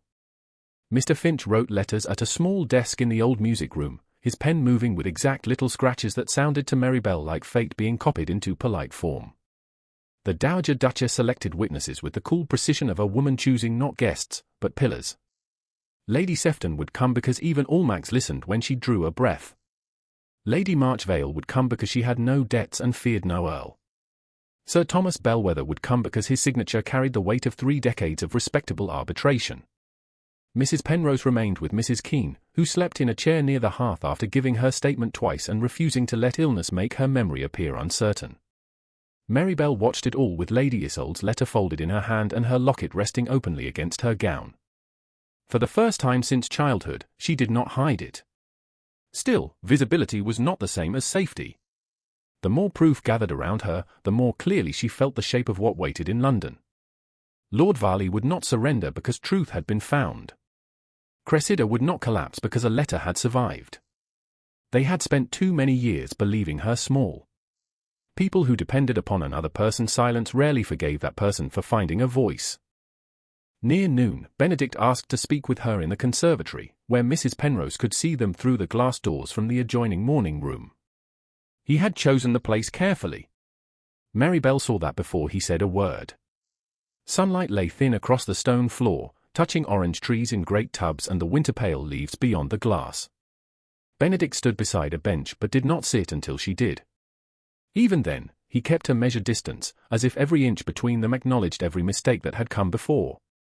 "Miss Elwick," he said, "Lord Varley has agreed to receive us tomorrow afternoon at Varley House." "Agreed?" Maribel asked. "Or found himself unable to refuse a duchess, a solicitor, and Lady Sefton?" "Both may be true." "Then the room will be full." "Not full." "Chosen." She looked down at the folded letter. "Chosen rooms can still be cruel." "Yes." He did not deny it. She appreciated that more than comfort. "I have another matter to put before you," he said. His tone warned her before his words did. Not because it was cold, but because it was too careful. "There is a way to shield you from the worst of what Varley and Lady Cressida may attempt." Maribel raised her eyes. A shield often has a handle in someone else's hand. He accepted the rebuke with a small inclination of his head. "That is why I am asking, not arranging." A silence passed. In it she heard what was coming, and her heart gave one disobedient beat. "Marriage," Benedict said. The conservatory seemed to still around the word. "If you were under my name before tomorrow, no accusation from Lord Varley could touch you with the same force. Society would hesitate to call the Duchess of Calderwick a thief." Maribel felt the old danger open beneath the new one. It was not that the offer was insulting. It was worse because it was not. It was generous, powerful, and entirely shaped like rescue. "Would society hesitate because I was innocent," she asked, "or because I belonged to you?" His face tightened. "You would not belong to me." "No?" "Your name would answer before mine did. Your rank would stand where my character should stand. People would stop calling me thief because they feared offending you, not because they had finally seen me. I meant to give you safety." "I know." Her voice softened, and that softness cost her. "That is why I cannot accept it." Benedict looked at her as if the refusal had not surprised him, yet still found its way beneath his ribs. "Because it is duty. Because it is almost duty. That makes it more dangerous." He turned his hands once, then stilled them. "Maribel." It was the first time he had used her given name without title, and the sound of it unsettled her more than any formal plea. "I don't ask because of guilt alone. But guilt stands in the room with us." "Yes." "And your sister's memory. And my mother's poverty. And the scandal. And the locket. And every cruel word you now wish you could call back." He closed his eyes briefly. When he opened them, the control was still there, but something humbled stood behind it. "You're right." She swallowed. "If you ask me one day when no one can call it rescue, I may hear the question differently." His breath changed. It was not hope exactly. It was the pain of being offered the possibility of earning it. "Then tomorrow," he said, "I shall not ask for your hand. I shall not speak over you. I shall not turn your vindication into my display. Can you do that?" The question was quiet. It held more fear than challenge. "I must." "No, Your Grace. You must not. You must choose to." He looked at her for a long moment. "Then I choose it." Maribel unfolded Lady Isolde's letter and smoothed one worn crease with her thumb. "I will speak first when the time comes. Mrs. Keene will confirm what she knows. Mr. Finch may read the formal portions. But the part about my mother, I will read that myself. Varley will try to stop you. Let him try. Lady Cressida will attempt to make you appear emotional, unstable, grasping. She has been practicing those words for years. I know their shape." Benedict's mouth moved almost into a sad smile. "You sound prepared." "I am frightened." "So am I." She looked at him then. The admission was too plain to be strategy. "Of what?" That I will fail you again in the moment you most need steadiness. The answer struck her harder than confidence would have done. She had seen him command rooms, freeze gossip, silence men of rank. It had not occurred to her that he might fear himself more than he feared Lord Varley. Then do not decide for me, she said. If I falter, do not assume I have fallen. If I pause, do not take the words from my mouth. If I look at you, wait until I ask. Benedict bowed his head. I will wait. The glass doors opened before either could say more. Mr. Finch stood there with a paper in his hand and displeasure on his usually dry face. Your Grace. Miss Elwick. Forgive the interruption. A copy of this was sent to Lady Sefton's house an hour ago and intercepted by her secretary before it could circulate further. Benedict took the paper. Maribel watched his expression harden. What is it? A confession, he said. Supposedly written by you. Maribel stood. By me. Mr. Finch adjusted his spectacles. It claims you admitted to placing the locket in your jewel case after taking it from an object belonging to Lady Cressida. It further claims you invented the connection to Lady Isolde after hearing His Grace speak of his sister. For 1 second, the conservatory blurred with anger so clean that it steadied her. I never wrote such a thing. No, Benedict said. You did not. He held the paper toward her but did not force it into her hand. The signature is wrong. Maribel looked. The name at the bottom read Maribel and Elwick in a slanted, uncertain hand. She almost laughed. My middle name is Helena. Benedict's eyes met hers. After your mother? Yes. Mr. Finch's voice sharpened with professional satisfaction. And the hand differs from the note Miss Elwick wrote to Mrs. Penrose before leaving Varley House. Lady Sefton will know it is false before she enters the room. Maribel looked toward the morning room, where Mrs. Penrose now stood beside Ruth, both watching. Behind them, near the door, Betsy appeared in a plain travelling cloak, pale but upright. Maribel crossed to her at once. Betsy. The maid curtsied, hands twisting together. Mrs. Penrose sent for me, miss. She said if I knew anything, now was the time to be less afraid. You do not have to do this. Betsy's eyes filled, but her voice held. Yes, miss. I do. I saw the false locket. I saw the key. And I heard Lady Cressida tell me where to say I found it. Maribel took the girl's cold hands. Then tomorrow you will not stand alone. Betsy shook her head. Nor will you, miss. That simple sentence almost undid her. Benedict stood back, exactly as he had promised, and did not make the moment his. The next afternoon, the carriage stopped before Varley House beneath a sky the colour of pewter. Maribel descended with Mrs. Penrose at her side, the Dowager Duchess behind her, Mr. Finch carrying the papers, Mrs. Keene wrapped in blankets and guarded by Ruth, Betsy trembling but present, and Benedict last of all. He offered no arm until Maribel glanced once at him. Even then, he did not lead. He walked beside her. The doors of Varley House opened. Inside waited the drawing-room where she had once arranged roses to make another woman shine. Maribel touched the locket lying openly at her throat and stepped across the threshold to speak for herself. The drawing-room of Varley House had been prepared to make Maribel feel small. She recognized the arrangement at once. The largest chair stood near the fire for Lady Sefton, because no one in London ignored a patroness of Almack's. Lady Marchvale sat beside her with the expression of a woman who had come to witness truth rather than entertain scandal. Sir Thomas Bellwether occupied a straight-backed chair near the writing table, his silver hair and sober coat lending the room the air of a private tribunal without the vulgarity of one.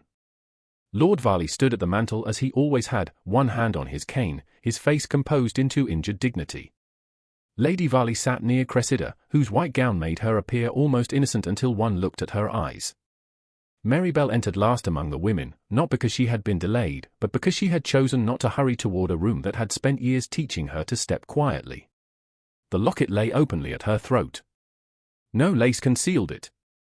No anxious hand guarded it. Benedict came in behind Mr. Finch, the Dowager Duchess, Mrs. Penrose, Mrs. Keene wrapped in a dark shawl, Ruth, and Betsy, who looked pale but did not retreat. Benedict stopped near the door, not beside Maribel, not before her. He had promised not to speak over her. He kept that promise before anyone asked him to. Lord Varley bowed to the room with admirable misery. I regret that my private family difficulty has been made a public matter. Not public, Lady Sefton said. Witnessed. There is a difference. Cressida lowered her lashes. No one wishes to be cruel to Maribel. We are only concerned. She has been confused by attention she was never prepared to receive. Maribel heard the old shape of it. Poor girl.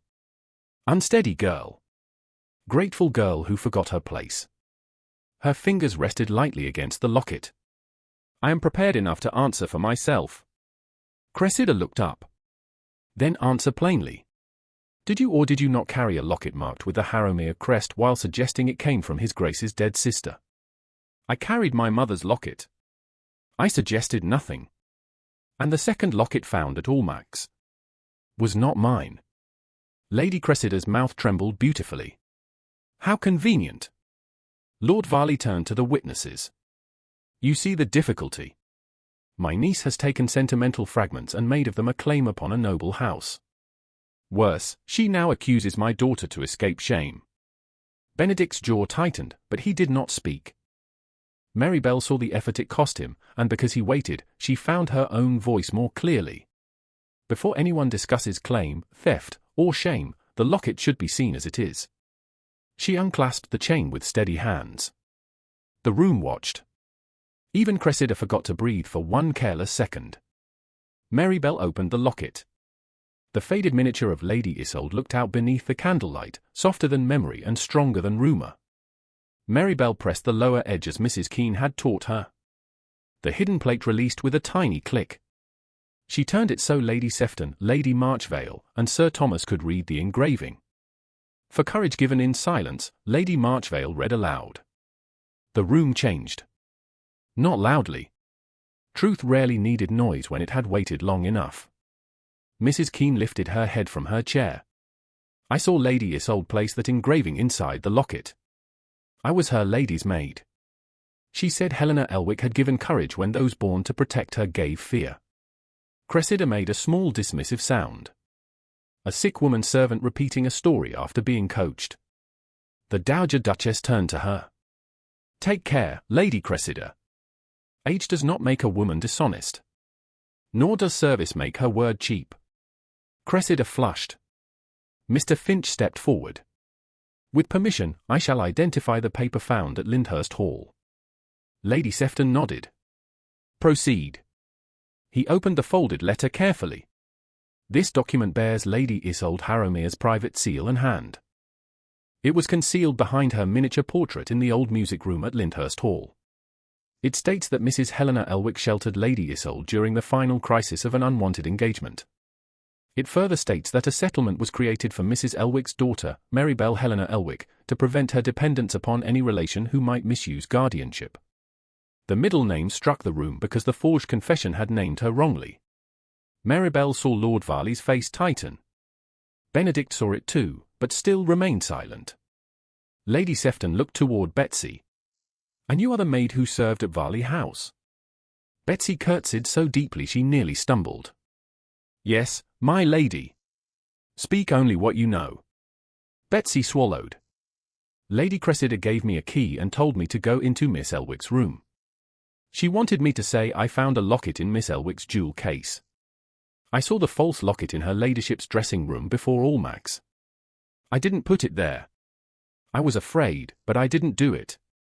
Liar, Cressida whispered. I can prove it, Mr. Finch said. He placed a small packet on the table. The duplicate key was recovered from Lady Cressida's own workbox this morning after Mrs. Penrose obtained permission from the Dowager Duchess to question the servants who packed Miss Elwick's belongings. The false locket was lifted at Almack's with a napkin and held by Lady Sefton's steward. Its hinge bears no age, no old repair, and no inner engraving. It was made recently. Cressida stood. This is monstrous. Papa, say something. Lord Varley's hand closed over his cane. A girl's word and an old servant's memory cannot overturn years of family order. No, Mr. Finch said. But your own accounts may assist. The solicitor removed a second paper. The original settlement was entered through an account connected to Lord Ambrose Varley. Funds intended for Miss Elwick were withdrawn over several years under household expenses and debt consolidation. Lady Varley covered her mouth. Perhaps she had not known. Perhaps she had chosen not to. Neither possibility comforted Maribel. Lord Varley's composure cracked at last. I managed what was necessary. The girl had food and shelter. Maribel felt no triumph. Only a long, quiet closing of a door. My mother's courage paid your debts. His face darkened. You were a child. You would have wasted it. The sentence condemned him more thoroughly than any confession could have done. Lady Sefton rose. Lord Varley, there are witnesses enough. Society will know restraint was offered here and refused by you. Lady Marchvale looked at Cressida. And your daughter's conduct at Almack's will not be forgotten. Cressida's lips parted. No clever answer came. Benedict stepped forward then, but only until he stood beside Maribel, not before her. There remains one debt not recorded in any account, he said. His voice was low, and every person in the room listened. Miss Elwick, I spoke of you with contempt before I knew your character. I allowed fear for my house to turn into language that sounded like suspicion. I placed inquiry where trust should have stood. I apologize before every witness present, not because apology repairs humiliation, but because pride must not be permitted to hide behind rank. Maribel looked at him. The room seemed to fall away for one breath. He had not saved the apology for privacy where it would cost him less. He had placed it exactly where his earlier judgment had wounded her most. Thank you, Your Grace, she said. It was not forgiveness complete. It was the beginning of a bridge. The Dowager Duchess came to stand beside the miniature of Lady Isolde, which Mr. Finch had placed upon the table. Helena Elwick was a woman of courage, she said. House Harrowmere names her so today. Her daughter stands here not as a claimant begging favour, but as the rightful beneficiary of a debt of honour and of law. Mrs. Keene closed her eyes, and one tear escaped down her lined cheek. Betsy began to cry softly, then tried to hide it in her apron. Maribel turned to Lady Sefton. I ask that Betsy not lose her place or character because she was threatened into silence. If she wishes to leave Varley House, I will provide for her first quarter's wages elsewhere from what is restored to me. Betsy gasped. Lady Sefton's expression softened for the first time. It shall be remembered. Maribel looked at Lord Varley. And the settlement will be returned through Mr. Finch, with full account. Benedict said, it will. Lord Varley did not answer. He had become smaller without moving. Cressida sank back into her chair, her beauty still perfect and suddenly useless. One by one, the witnesses rose. No applause came. No music swelled. Only curtsies, bows, and the unmistakable sound of reputation altering itself. When the room had nearly emptied, Maribel stood where she had once arranged roses to make Cressida shine. The locket rested open in her palm. Benedict waited until the last witness had passed into the hall. Then he looked at her, not as a duke issuing rescue, but as a man asking permission to hope. Now that no one can call it rescue, he said softly, may I ask you again? Maribel did not answer Benedict in the drawing-room of Varley House. That was the first proof that everything had changed. Once, she might have felt obliged to reward apology with tenderness, to make a powerful man comfortable because he had finally been just. Instead, she closed the locket in her palm and looked around the room that had witnessed both her smallness and her restoration. The roses had been replaced since that first dinner, but she remembered arranging them for another woman's triumph. She remembered standing beside the silver tray while Lord Varley watched her throat and Cressida smiled as if the world had been built to reflect her. Not here, Maribel said softly. Benedict's face stilled. Then he bowed his head. No. Of course not. And not today. Whenever you choose. Or never, if that's your answer. The quiet steadiness of it touched her more deeply than a plea would have done. He did not try to turn the room into romance. He let justice remain justice. Outside in the hall, Lady Sefton's voice carried with crisp authority as she instructed her companion that the account of the afternoon was to be repeated accurately and without embellishment, which meant it would travel through London faster than any lie Cressida had ever dressed for public admiration. Within a week, Lord Varley's world began to contract. Mr. Finch placed the settlement under formal recovery. Sir Thomas Bellwether lent his name to the accounting. Creditors who had once bowed to Lord Varley's confidence now wrote with careful urgency. He did not vanish from society in disgraceful drama. He withdrew in the more painful way of men who had depended upon deference and found it no longer automatic. Invitations grew fewer. Doors opened slower. In drawing rooms where he had once stood near the mantel and commanded belief, women now lowered their voices when he entered, not because they feared him, but because they had already judged him. Lady Varley remained in London only long enough to claim illness and exhaustion, though illness did not prevent her from protecting what jewelry remained. Cressida's punishment was more delicate and therefore more complete. No one shouted at her. No one denounced her at a ball. Lady Sefton merely stopped seeing her. Lady Marchvale forgot to include her in a dinner. A proposed match with a baronet's heir dissolved after his mother heard the phrase forged confession spoken in a whisper too exact to be denied. By spring, Cressida had gone north to stay with relatives who possessed good breeding, damp corridors, and no admiration for clever cruelty that failed. Betsy left Varley House with a proper character supplied by Mrs. Penrose and a quarter's wages quietly arranged by Maribel. She found a place in the household of Lady Marchvale, where no one asked her to lie for ribbon, keys, or survival. Mrs. Keene lived long enough to hear that Lady Isolde's letter had been read before witnesses. She slept more peacefully after that, and when her strength allowed, she told Maribel small things about Helena Elwick that no document could have preserved. Helena had sung when frightened. Helena had put extra coal on the fire for Lady Isolde and pretended not to be cold. Helena had refused money at first because she feared gratitude might become another form of control. These details became Maribel's inheritance as much as the settlement itself. Money could restore independence. Memory restored a mother. 3 months after the confrontation, Maribel returned to Lyndhurst Hall in Hampshire as an invited guest, not a rescued dependent. The settlement had been secured. Her accounts were her own. With Mrs. Penrose's help, she had begun a modest fund for companions and governesses who found themselves trapped between gratitude and exploitation. It was not grand enough for newspapers. She preferred it that way. Quiet help had saved Lady Isolde once. Quiet help, properly honoured, might save others without turning their need into spectacle. Lyndhurst Hall was softer in early summer than it had been in winter. The lawns rolled green toward the trees, and sunlight lay warm on the stone steps. The Dowager Duchess met Maribel in the hall with the same unbending posture and a gentleness that no longer seemed late, only determined. "My dear," she said, taking Maribel's hands, "the old music room is ready." Maribel understood before asking. She walked there alone at first. The pianoforte had been opened. The curtains had been drawn back. On the small table by the window stood Lady Isolde's miniature, restored in its frame. Beside it, in a plain oval frame, was a likeness of Helena Elwick copied from a small sketch Mrs. Penrose had kept for years. Helena did not look grand.